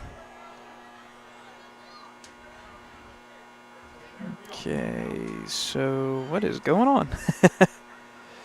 Should be at the 35. Oh, I'm wondering if they're having issues once. Okay. About the 38. Is that a spot foul where it goes? Oh, out of you know bounds what? and Yeah, ice? because it went out of bounds. If it's past the 35, it's a spot foul then. Okay, that's what it is. So Gibbons in a shotgun. Looks like an option. Throws it out there to Tyler Powell around that right side. Drug out of bounce there. We get a Oop, flag. and a flag. We going to get a horse collar maybe? I have a feeling it's either going to be a horse collar. Yeah, it's not. That wasn't late because he did have a hold of him. But, yeah, I would say it's a horse collar. We'll wait to see what the officials say. As it stands, about a 6-yard gain for Tyler Powell on that option catch there for Tyler. Oh, it's a face mask. Oh, wow. Face mask. Definitely did not see that one. No, I missed that too. Of the 5-yard type. So we're going to be incidental. Okay, so but along with that, you get an automatic first down, Brad. Right. So And that puts ball it at the 50. right at midfield. Perfect. Right at midfield. Wolverines have the ball down 35-14.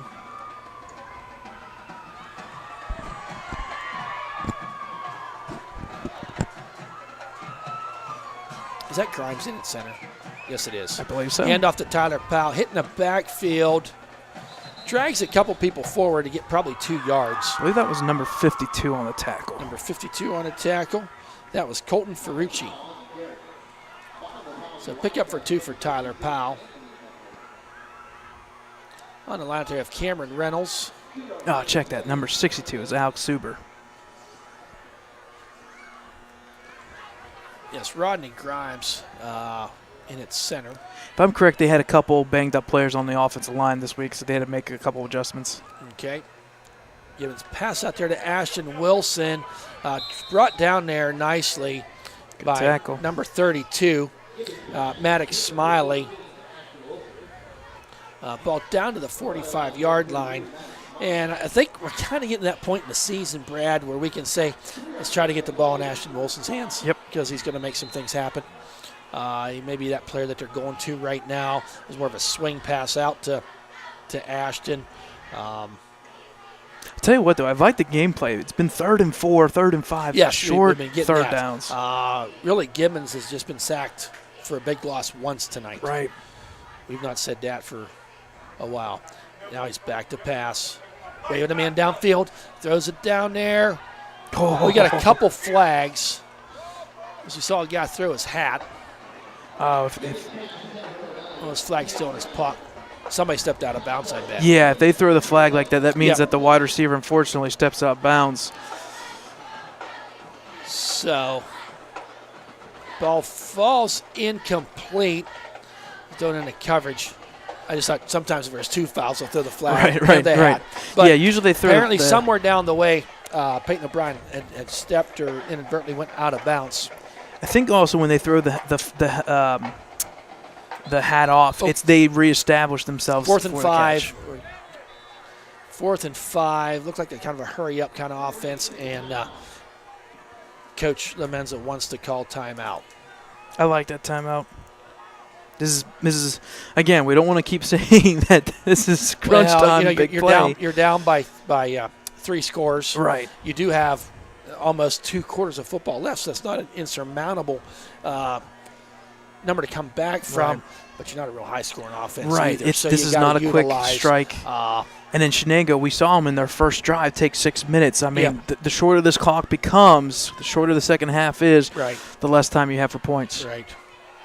And now we know, especially on special teams, they're not going to kick to somebody per se. Yeah, we've kind of seen that. We've established that to this point.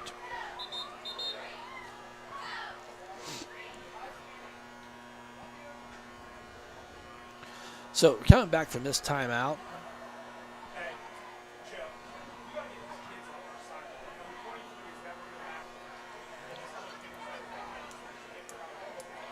So on this 4th and 5, and the shotgun is Gibbons.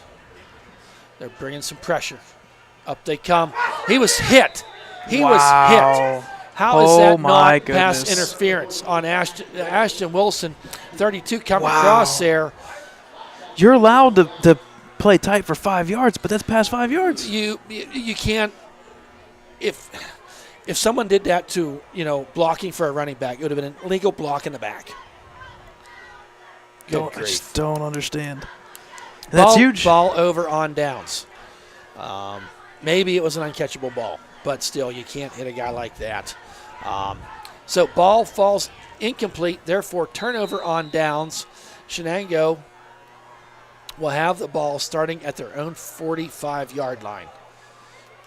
Defense needs to step up here if you want a chance in this game. Noah Bunny on that defensive line.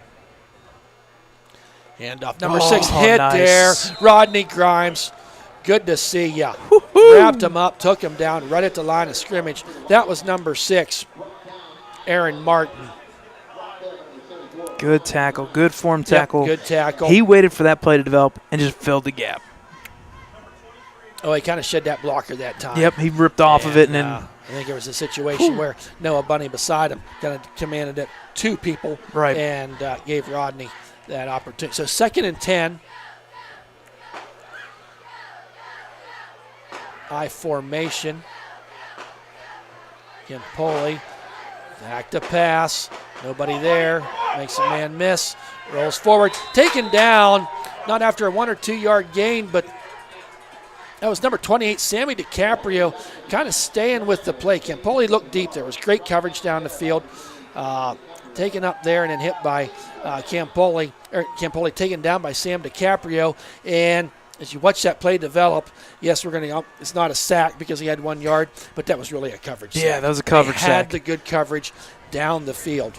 And those, to be honest, those are the best kind of sacks. When you have coverage like that, that means nobody's open at all. Right, and there was not for Campoli to throw to that time. 3rd and 9, Campoli back to pass this time. Lobs the ball out there to Aaron Martin. He missed it. We got bailed out. Yep. He got free on that right sidelines.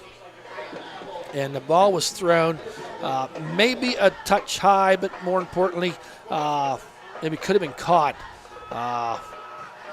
We had a lot of the cornerbacks kind of came to the middle of the field, and Martin went out to the right. Ball falls incomplete. That's going to be punt formation for Shenango.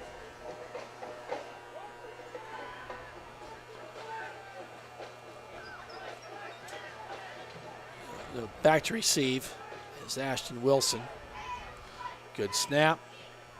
High, long kick. Taken there. He missed the ball at the 15. Oh, no, fall on it. Nick Magnifico, I think, got the ball. Nope, unfortunately, he missed the ball. Oh, no, he missed the ball. It's Shenango ball. Oh, guys, jump on the ball.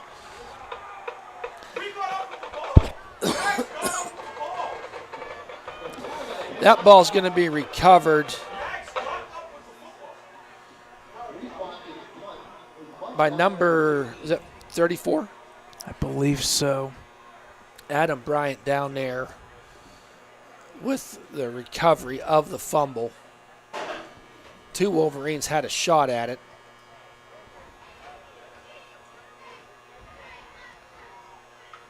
So the officials are talking. So we're waiting to see. I think they're questioning because when the tackle was done, or when this play was done, Nick Magnifico, number 4 for the Wolverines, came off the field with the ball, and he actually was the one that handed it. But when we watched the replay, he did not recover it first. No, I don't believe he did. So I have a feeling, they just checked with the sideline judge. They both the back judge and the sideline judge both are saying Shenango ball. Wow, it's gonna be you just got to fall on the ball. Position. Yeah, for 15. Shenango's going to have we got a penalty, I think. There we do. Dead ball foul. Okay. Unsportsmanlike conduct against Shenango. So it's going to be 1st and 10 at the 30 instead of the 15. So I have a feeling something may have been said. Yeah, there may have been some vocabulary lessons being taken part of after that fumble. Campoli, hand off to Reese Watkins, bounces out to left side. Storm Chambers in there, makes the stop in the backfield. Going to be about a 3-yard loss. Great play by Storm, just not giving up. And actually, Noah Bunny was in there too. I believe it was Noah. No, number 47, Hobel.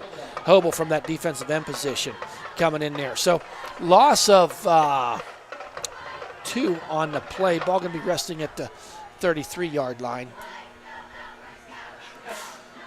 Second down for Shenango. 2 wide outs to the right, 1 to the left. Now we're sending back to pass, Campoli. Dump out there to Reese Watkins. Turns on the Jets around that right side. He's at the 20. They got a flag on the play.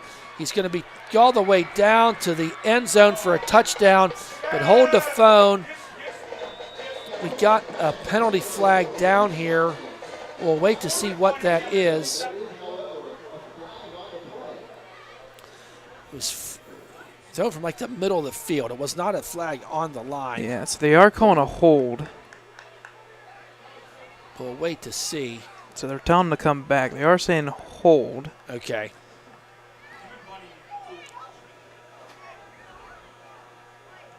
That Watkins makes things happen. Oh, beautiful. It is a hold on Shenango. So points taken off the board. Going to be a spot foul. We're not sure where the spot was. Be 10 yards back from there.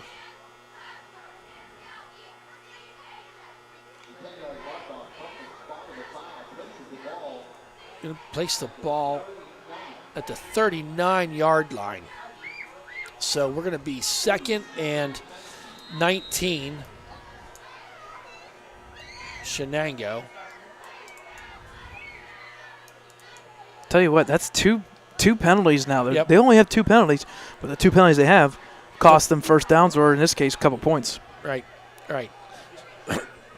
Campoli under center. Back to pass. Quick pass out there. Good tackle there. Number 4. Number 4, Nick Magnifico.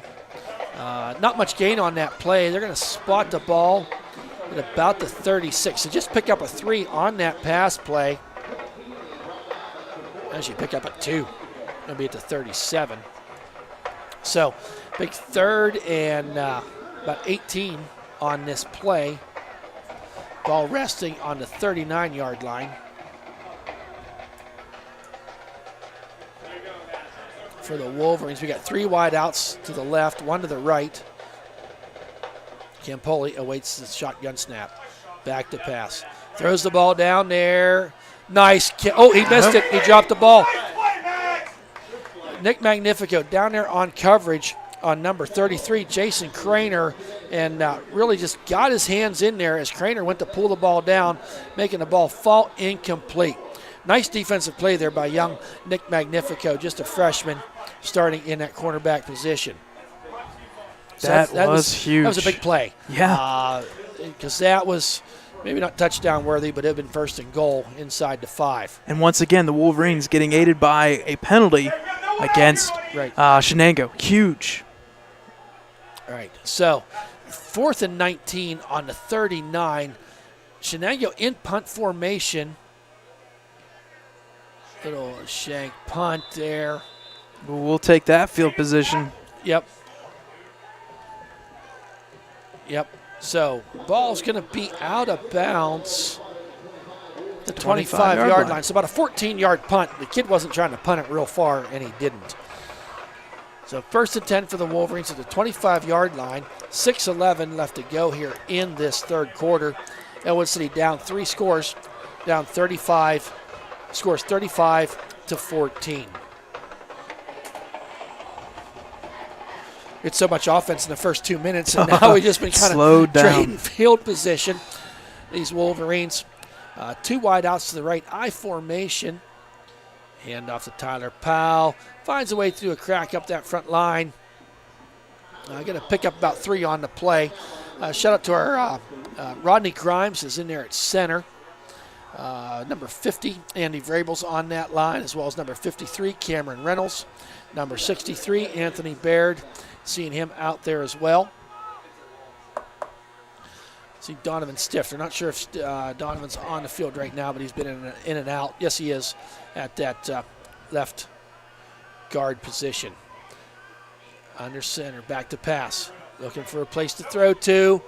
Sam DiCaprio. Ball falls incomplete from Gibbons to DiCaprio. DiCaprio was well covered on the play. Did make a diving effort for the ball. Really two people there. Number 33, he kind of, this Jason Craner kid, 12th grader, senior, 6'2", 180 pounds.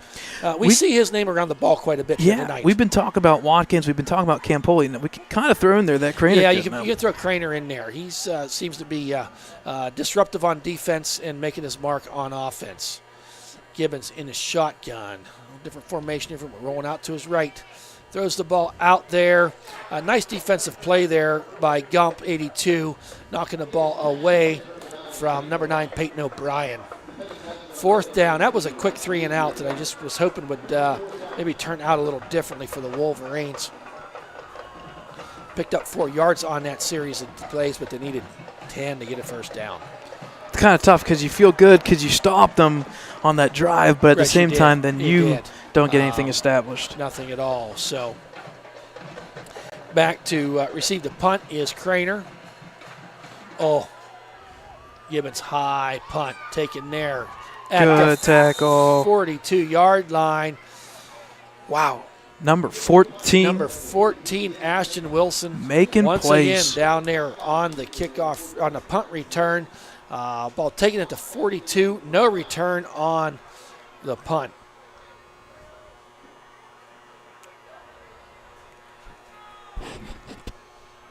So it will be Shenango's ball with 5:18 left to go here in this third quarter. This third quarter thinks it's going to be longer than the first and second quarter combined. This is definitely, no doubt, the longest quarter of the year. So, okay, Campoli under center, leading his team 35-14. Hand off there to Reese Watkins. Stiff arms the man, rolls his way forward, all the way up to midfield. Pickup of about 7 on the play. So he just stiff-armed Peyton O'Brien right to the ground and got another 3 yards. This Watkins kid's a good player. Yeah. He's And he's only going to get bigger, more physical, and better yet. Just a junior. We don't know what our schedule is next year. I kind of hope we're in the same division or playing some alike teams, but he could be fun to watch if you're a Shenango Wildcats fan this year, next year. We got a flag. We got one. I think it's going to be an illegal substitution. Yep, there it is. So illegal substitution, 12 players supposedly when they got out of the huddle. So it should be 5 yards. 5 yards. He's going to take it back. It'll be a 2nd down and 7.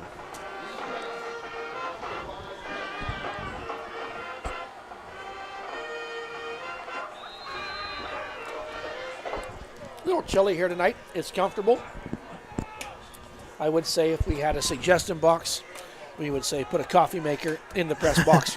I also think this may be the first week we don't mind having a generator right behind us. Right.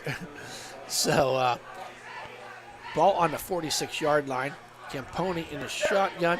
Throws the ball out there. That ball. Oh! He will see that in his sleep tonight. Nick Magnifico. Ball kind of sailed on Campoli. He kind of knew it when it left his hands. And really, Nick was doing the right thing, going to cover the receiver. The high throw, he jumped up, got 2 mitts on it, but couldn't squeeze it in. So 3rd down and 7. We've not really seen much offense from either team after the 2 scores. Shenango's been coming from like 3rd and 2s, and now all of a sudden they're 3rd and 7, 3rd and long. 3 wide outs to the right. Nice. Watkins on the carry, taken down, dragged down from behind by that was Storm Chambers and Dom Spatafora. Or no, I'm sorry, Hobel. Hobel's kind of making a name for himself tonight. I don't know if changing that number kind of changed his luck or what, but he's been in there on some plays for minimal gains. Yeah, and once again, Shenango cannot make anything of it. Punt. Ashton Wilson back to receive.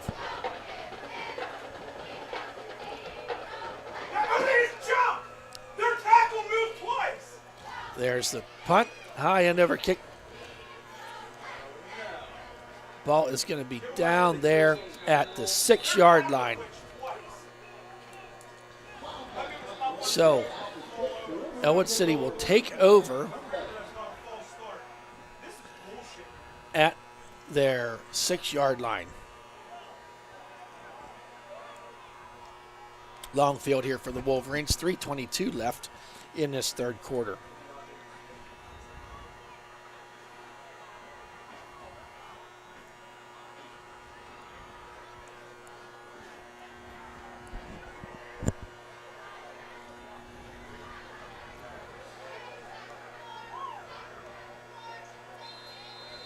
Under center, Gibbons. Nice run there by Tyler Powell up over the left side. Going to pick up about 5 on the play.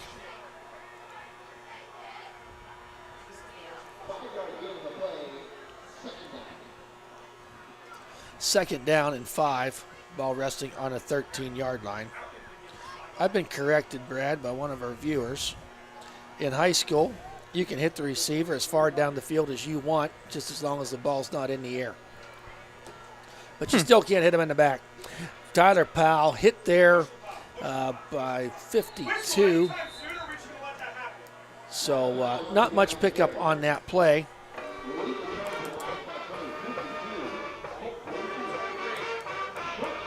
Short gain on the play. That was just confusing. I don't know what happened.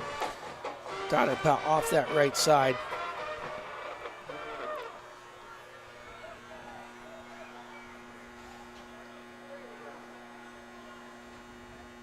So it's going to bring up a 3rd and 3. Ball on the 13-yard line.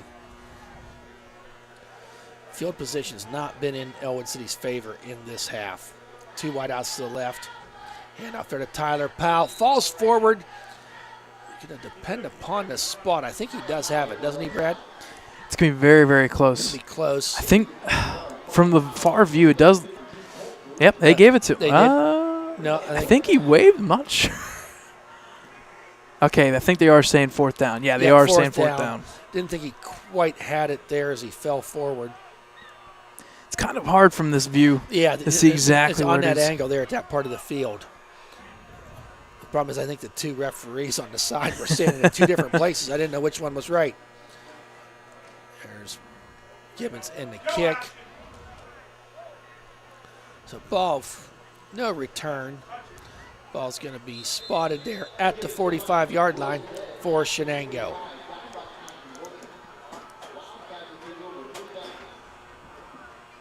So first down for Shenango. Not a bad punt, almost 40 yards. 40-yard punt.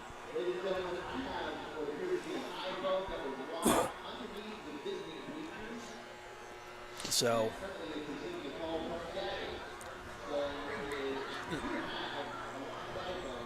I was pretty blurry, and I just switched. So we're good. Not me blurry. The screen was blurry. Well, maybe I was blurry, and the screen was right. So Wildcats of Shenango, 1st and 10, ball on their 45-yard line. Campoli under center. There's a pitch out there to Reese Watkins up that right side. And taken down there, pushed out of bounds by Noah Bunny, but not after an 8-yard run. I've noticed something several times tonight by Watkins. You kind of think he's going right out of bounds, and he just has a way to tiptoe up that sideline to get an extra 3 to 5 yards on these sideline runs.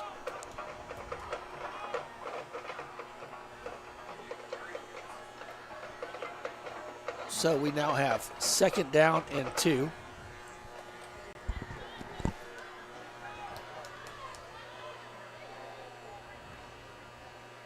Campoli under center. Hand off there. Good tackle. Nice play. The Fumble. ball's out. Ball's out. I think they're going to say fumble. No, the official coming in. Yeah, he pointed down. Nope. Okay. It is. So the official Rodney came in from the Grimes. side. Yeah, the official coming in from the side pointed down He first. was hit there initially by O'Brien in the backfield. Wow. And ball falls, and Rodney Grimes said, "Thank you very much. I'm going to jump on that ball," and takes the ball at midfield. Have a conversation here in the middle. We wear these headsets. I could not hear a whistle. Yeah, I don't think that there the was whistle. one. The whistle was late. I think the official from our side actually came in and said that it was Shenango ball real quick. He pointed down, but then the official. He didn't even see he was facing to the left. Oh boy. Wait a minute. We're They're saying now Shenango ball. it's Shenango ball, and I'm. we got confused because Ellwood was running their offense. Shenango was running their defense onto the field. It's 3rd and 5. Reese Watkins gets enough for the first down all the way down to the 37-yard line. Folks, just remember, you can check a replay right now. Can't you? Yeah, you can technically take scroll your thing back. But Wow. the games will be re-aired tonight and all week, or for the next 2 weeks if you want. They do not have review in high school football at this level. Yeah. And either way, back to we got coaches on both sides of us up here, and there's much debate. Kim Pulley under center, he rolls out, stands underneath, throws the ball down there. Nice catch here by number 33, taken out of bounds at the 8-yard line. There's his name again, Jason Craner. 30-yard pass play from Kim Pulley down to the 33, and he just kind of found his way between Spatafor and I think Carter and Ashton Wilson out there. Found that seam. Ball goes out of bounds, stopping the clock. Well, they started the clock. That was Craner on the reception. Craner correct? on the reception, Okay. yes. That brings us to the end of the 3rd quarter. The score 35-14 Shenango over our Wolverines. Shenango on the doorstep once again. Take a quick break. We'll be right back. Today's broadcast is brought to you by EllwoodCity.org, the unofficial site for Ellwood City News.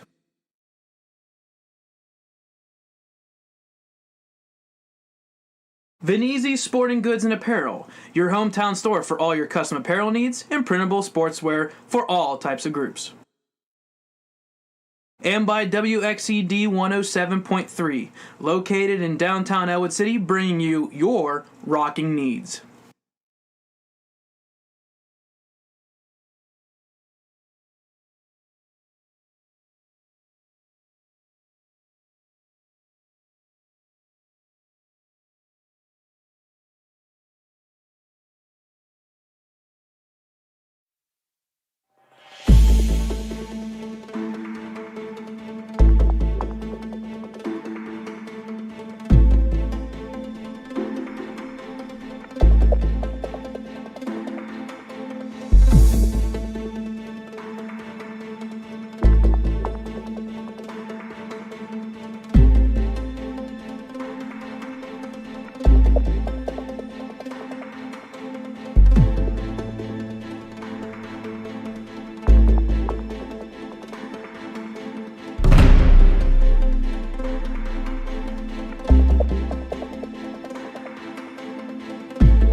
Welcome back, folks. We start this 4th quarter. Shenango with 1st and goal, the yard line. Campoli under center. Little misdirection at backfield. Craner with the ball around that right side. Got one man to roll over, and he did. That's a touchdown. 10-yard run for Jason Craner, number 33.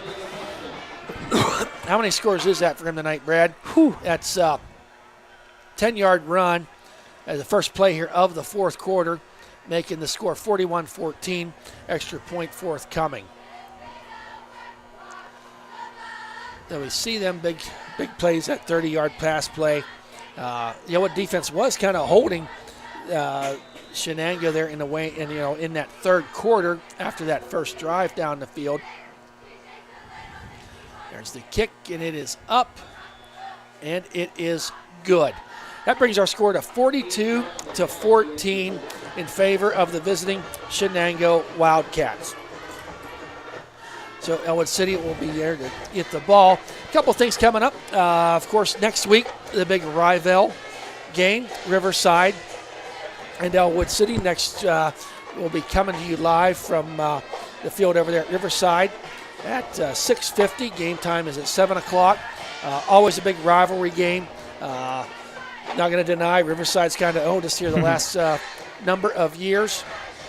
Yeah, but I tell you what, though, there's been some really good battles like basketball, baseball. The past couple of years, it's been good because both teams have really good athletes.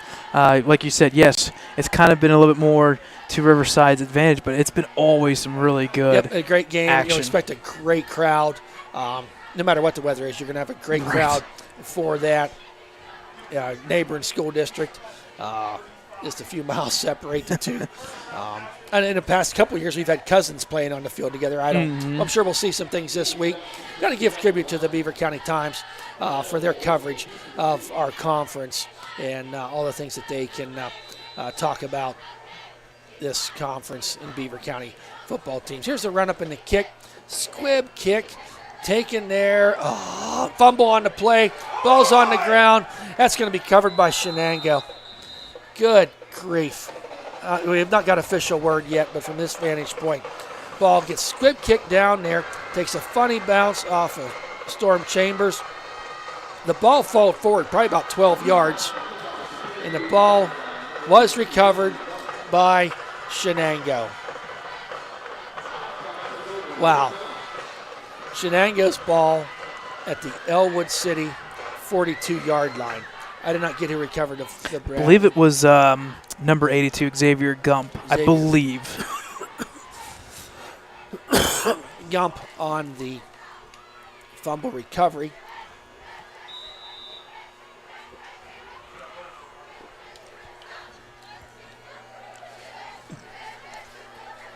So Campoli under center, I formation, handoff there to Reese Watkins.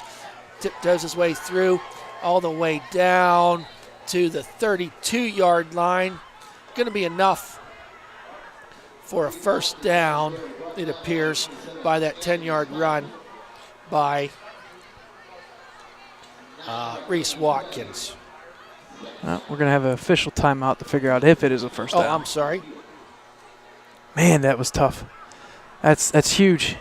We were just talking about it during the break that if they score, that's a dagger, and there's one, and here's the second one. I think this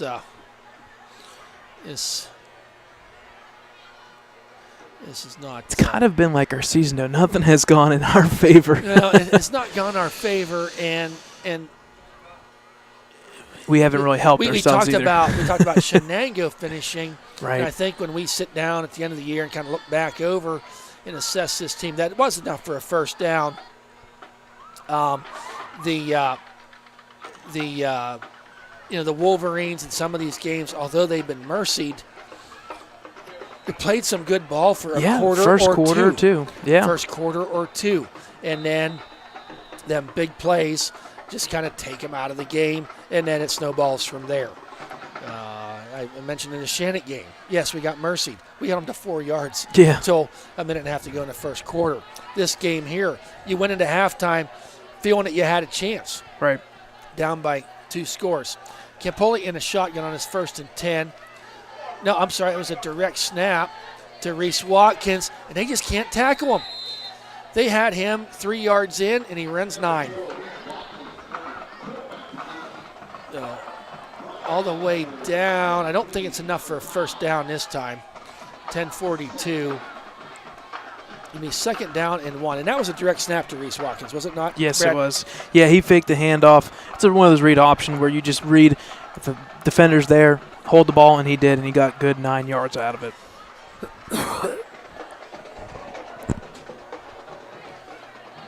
So second and 1, ball on the 23-yard line. Pitch out there to Reese Watkins. Full head of steam ahead, down to the 10-5. Tackled there, saving touchdown tackle all the way down to the 2-yard line. That was number 28, Sam DiCaprio. Not after Watkins ran through about 3 Ellwood players. And Sambo saving tackle there for a touchdown. Going to bring up a 1st and goal at the 2-yard line.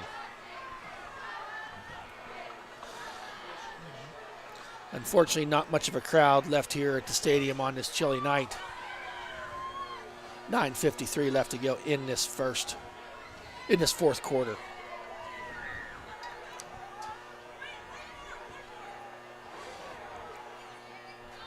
So Campoli under center. Oh, snap. I believe they're going to say either false start or delay of game because the clock did hit 0. I missed the clock. Yeah, the clock was at 0, so I don't know if it's delay of game or false start. Yep, delay of game. Yep. You were correct, Brad. I try to be every so often. That's really the first time tonight we even felt like we had to look at the play clock. The play clock.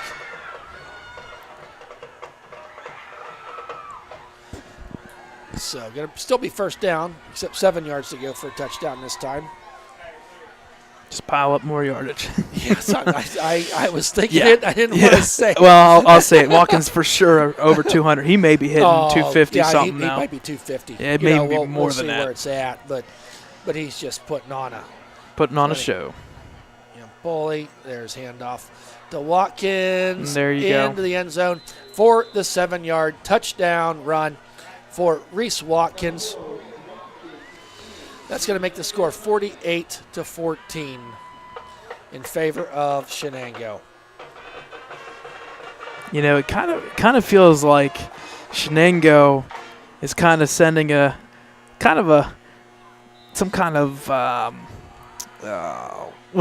message to the Wolverines, what they did last year to the Wildcats. Yes, exactly. Kind of feels like this is a little bit personal. There's the kick down. It's up and looks like it's good. Mercy me. That puts them ahead by 35 points. It is Shenango Wildcats 49, Ellwood City 14. Quick timeout. We'll be back.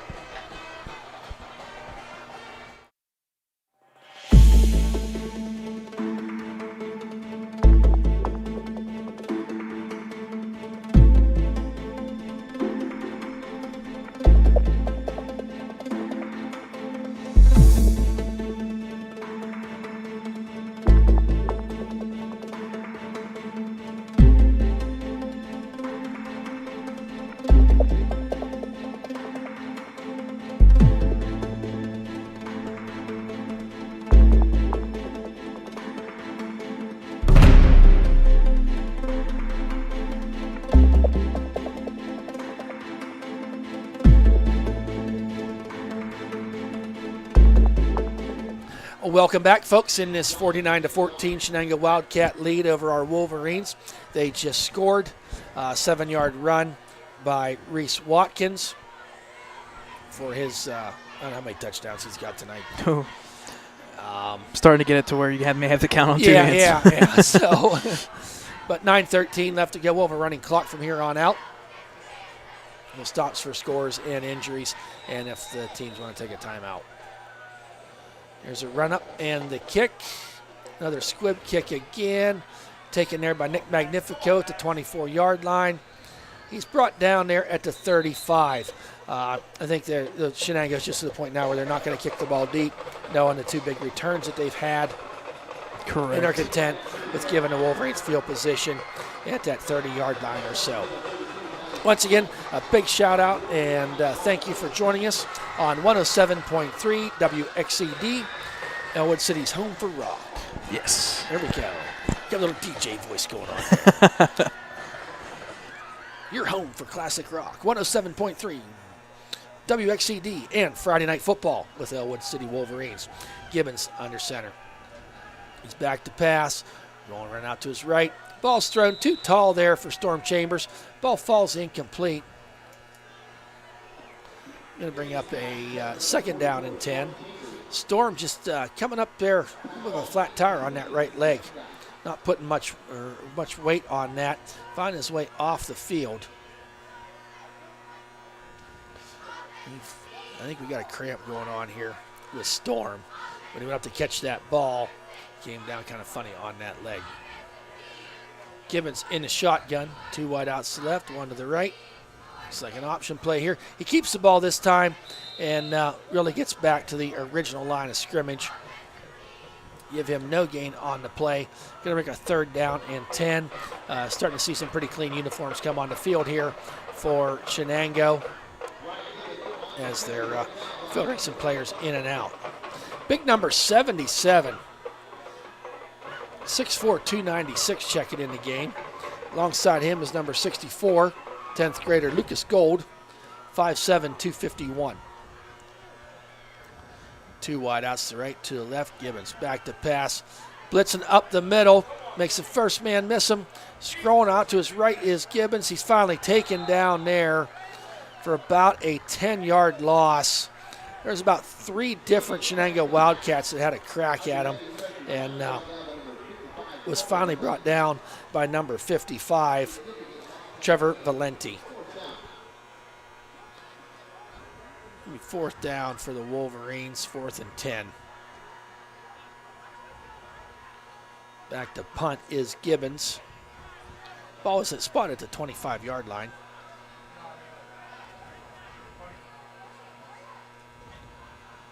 There's the kick, line drive kick.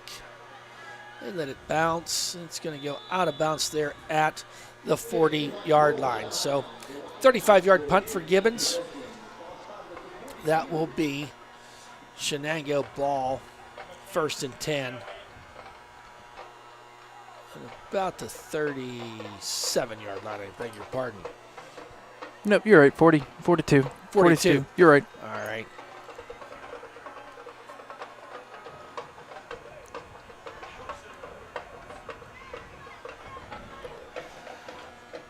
So next for the Wolverines is Riverside Shenango. Do we know who they play next week? Who's that? Shenango-wise? Shenango finishes their they've got New Brighton, followed by Neshannock. Okay. So 2 conference teams, 2 powerhouse teams. Two so really good. this really one good they teams. needed to stay alive, and Yes, then they did. they need to pull an upset somewhere. You know, and after watching this game, those could be pretty competitive games against Neshannock and Freedom. If Reese can do what he did tonight, Yes, sure. Yes. For sure. Yes. So there are Reese Watkins. They kept him in the game, and he ran for about 15 yards. Not really sure why you would have Reese Watkins in here, to be honest. I don't know. I don't understand this one. You're asking for trouble. It's 1st and 10. The Wolverines maybe did not have enough people on the field on that particular play.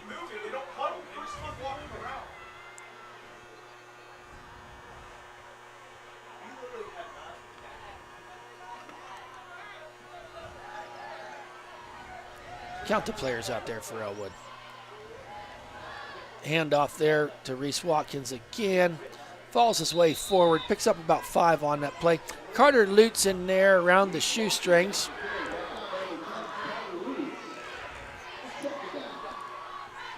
So going to be 2nd down and 5.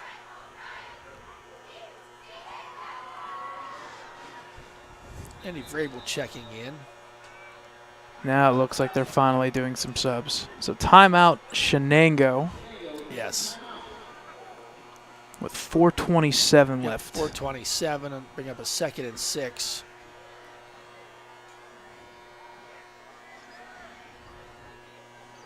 Storm Chambers on the sidelines. They're walking around pretty good now. I think that just was a cramp issue from what I could see. Once again, fans, if you're watching or listening live on the radio, you can check out all Ellwood City Wolverines sports on our website, www.ecwolverines.com. We'll have a replay video set up for this game and all the games from the past couple weeks. And on top of it, the game stats. And then we always do a Saturday recap write-up blog that we post on all of our social medias of each game. So, again, check it out at www.ecwolverines.com.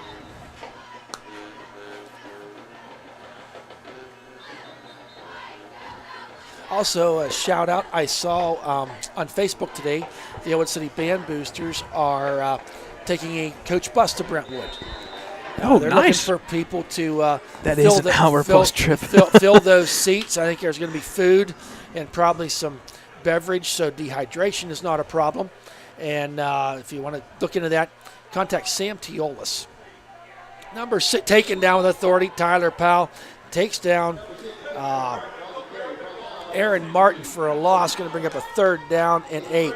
But message, you're going to hold of Sam Teolis, president of the Football Boosters. And I also wanted to say last night's dinner for the players and coaches, Thursday night dinner, Vinny's Pizzeria. And I'm going to tell you what, I bet that was good. So a big shout out and thank you to all of our local businesses that support our players. Last night especially, Vinny's, great restaurant here in town, fed the players. I think we're on over there. I think sometimes they play the games over there. So thank you, Vinny's, for your support of the Wolverines. Handoff there to number 10, bouncing, pinballing his way around. Needed 9 yards for a first down. Got about 13 on that play. That was number 9 that I do not have on my roster. Still got Campoli in there, quarterback. Every once in a while, they don't list the junior high or junior varsity team. Right. I just noticed here now, Brooklyn Toronto, number 25. He's in street clothes on the sidelines. I think he may have started the game that way. We've seen Brooklyn carry the ball here. Young, I think he's a sophomore. So we'll keep apprised of what's up with him. And Pony pitch out there to number 34. Wings his way around there. I think that was young Teolis on the tackle. Bryant on the carry. Yes, Anthony Teolis. I should have mentioned his dad's name a while ago. I could have heard, got in there.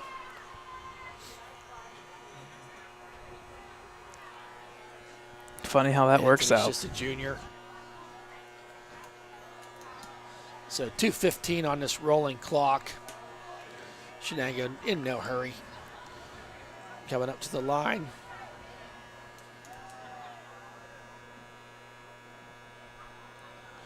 Waits the snap. Number 10 on the carry. Weaves his way around there. Gang tackled there by the Wolverines. Number 19, Braden Hendrickson, was in there on the stop. I think Hobel was in the area as well.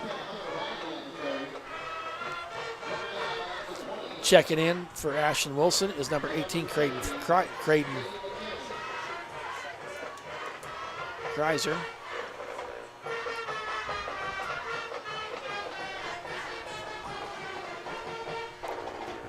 So 3rd and 3, minute 25, the winning moments of the game here.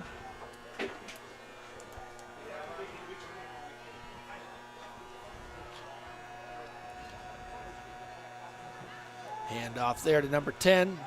Weaves his way forward. He's going to have enough for the first down as the Powell goes forward. Just a couple plays here, and I think we're going to call this thing done.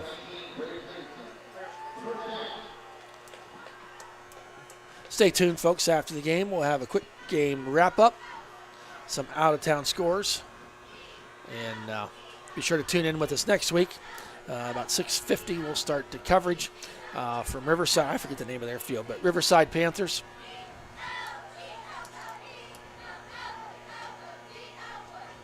So this will be the last play of the game as they take the knee. So the players now find their way for the ceremonial handshake at the middle of the field. So they beat us tonight via the pass, via the run. Had some Wolverines did get some turnovers, had an interception, had a fumble recovery, if I recall. They also turned the ball over a couple times. That's the end of the game, folks. It's the Shenango Wildcats 49, our Ellwood City Wolverines 15. We'll take a little break and then we'll do some final stats. We'll come back with some final stats.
All right, welcome back, folks. Final score from Helling Stadium. Your Wolverines fall to the Shenango Wildcats 49-14. The Shenango Wildcats improved to 5-2, 3-2 in conference play.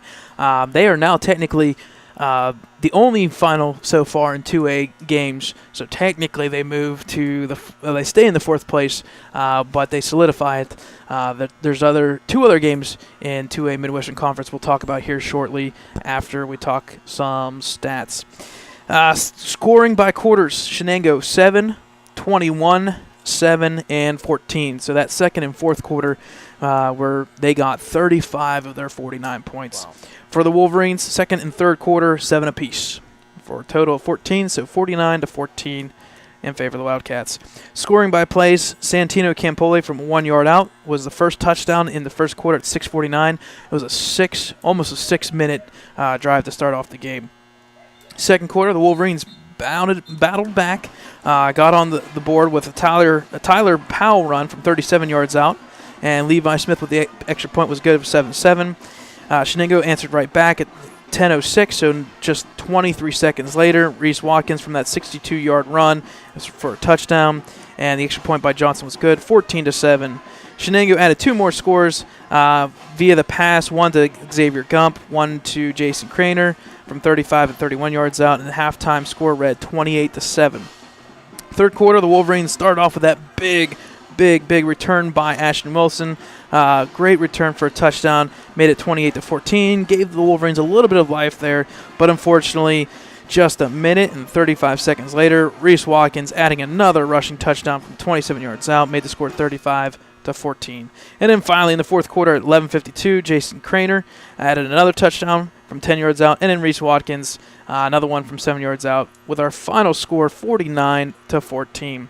Total offense, wow. Woo-hoo. We've seen some, unfortunately, some lopsided numbers, but this is by far the biggest yards, or the most yards that the Wolverines have given up. 531 yards for Shenango compared to just the Wolverines with 133. Number of plays for Shenango, 53. They averaged 10 yards per play. Wolverines had 41 plays, 3.2 per play. Passing yards, well in favor of the Wildcats, 187 yards to 44. They completed 12 of 18 versus 6 of 16 for the Wolverines.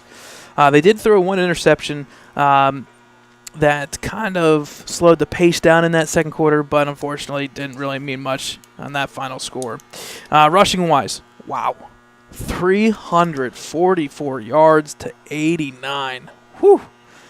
The average yard per rush for the Wildcats, 9.8 versus 3.6. Penalty yards, big favor again for the Wolverines. There was 2 drives there that shut down the Wildcats, but unfortunately, once again, like we said, they have scored a decent amount of points tonight. They had 6 penalties for 50 yards compared to just 1 for 5 yards for the Wolverines. There were a total of 4 fumbles apiece, 2 by the Wildcats, but they recovered both of them. And for the Wolverines, they recovered 1 out of 2. First downs, 24-7.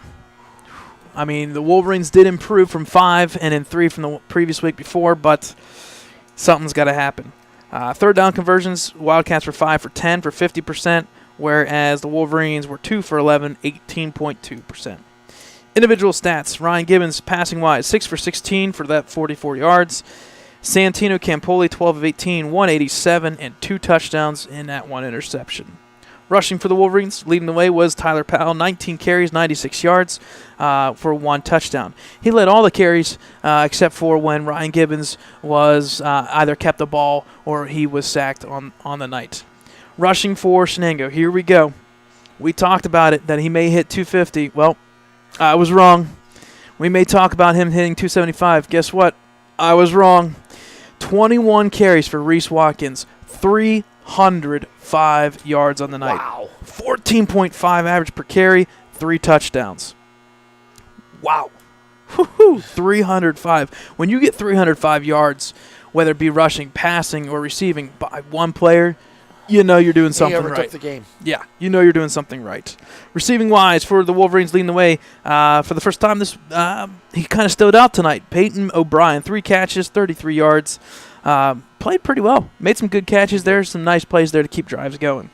And then for Shenango, Jason Craner, number 33, 6 receptions, 118 yards, 1 touchdown. And then also we'll throw out a bone to Xavier Gump, 2 catches, 48 yards, and also that second receiving touchdown. Defensively for Shenango, leading the way was Reese Watkins. He could do both ways.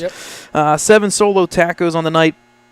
Also Trevor Valenti adding 5 tackles, 2 tackles for loss, and 2 sacks on the night. For the Wolverines, it was Nick Magnifico. Played very, very well. He had at least, I believe, 4 pass broken up on the night. We'll have those stats on Max Preps.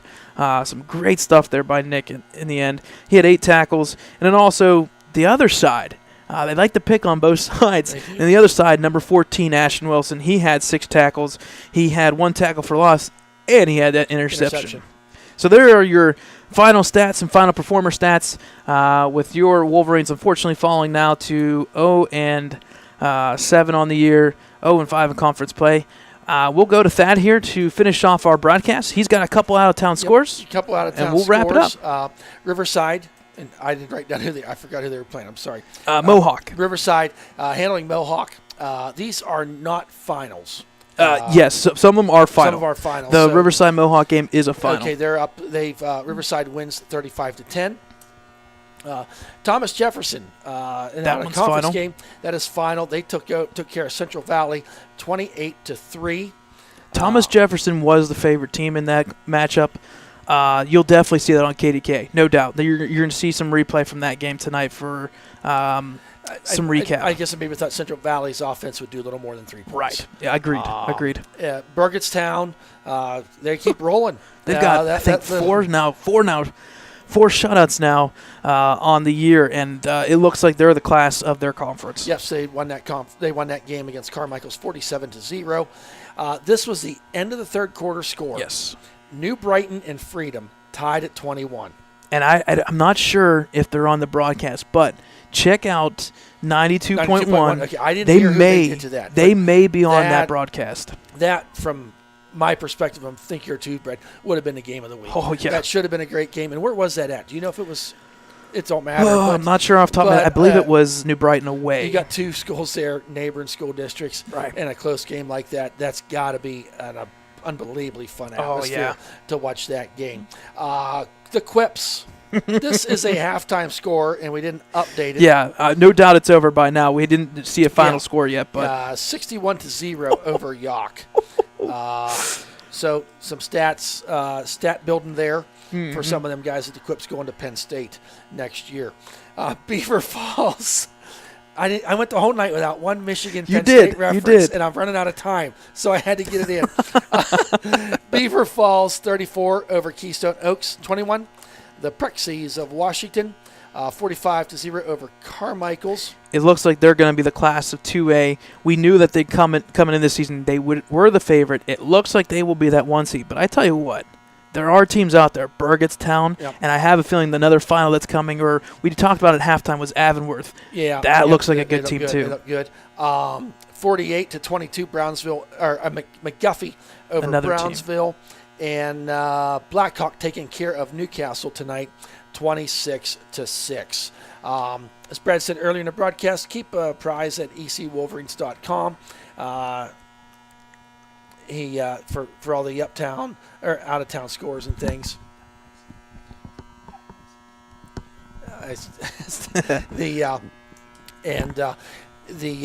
Once again, we definitely want to thank working together with Rick Venezi tonight at 107.3 WXED. I hope that's something that we can keep doing every week. Now that we got it fixed, I have a feeling it's going to work. And we know something we tried earlier in the season and did not work out with some of the. We're dealing with technology and not a lot of funds. Let's put it that way. So we appreciate you joining us tonight on WXED. With that being said, any suggestions that you do have for us for our broadcast, we'll always listen to them. Whether criticism, whether it's good or bad, we'll take it. We enjoy constructive criticism, and my schooling for this was about 5 minutes, and you're right. So that was my idea of learning how to broadcast is listen to Bill Hillgrove, and I grew up with Lanny Terry and the guy from the Penguins. I just lost his name. Hall of Fame Mike Lang. broadcaster Mike Lang and Greg Brown. So, Yep. but we do appreciate comments, good, bad, or indifferent. Always do appreciate that. So, as we sign off here tonight, we'll be live from Riverside High School next week. Broadcast time at 6:50, on air at 7. Should be a great atmosphere for a football game. Anything else, Brad?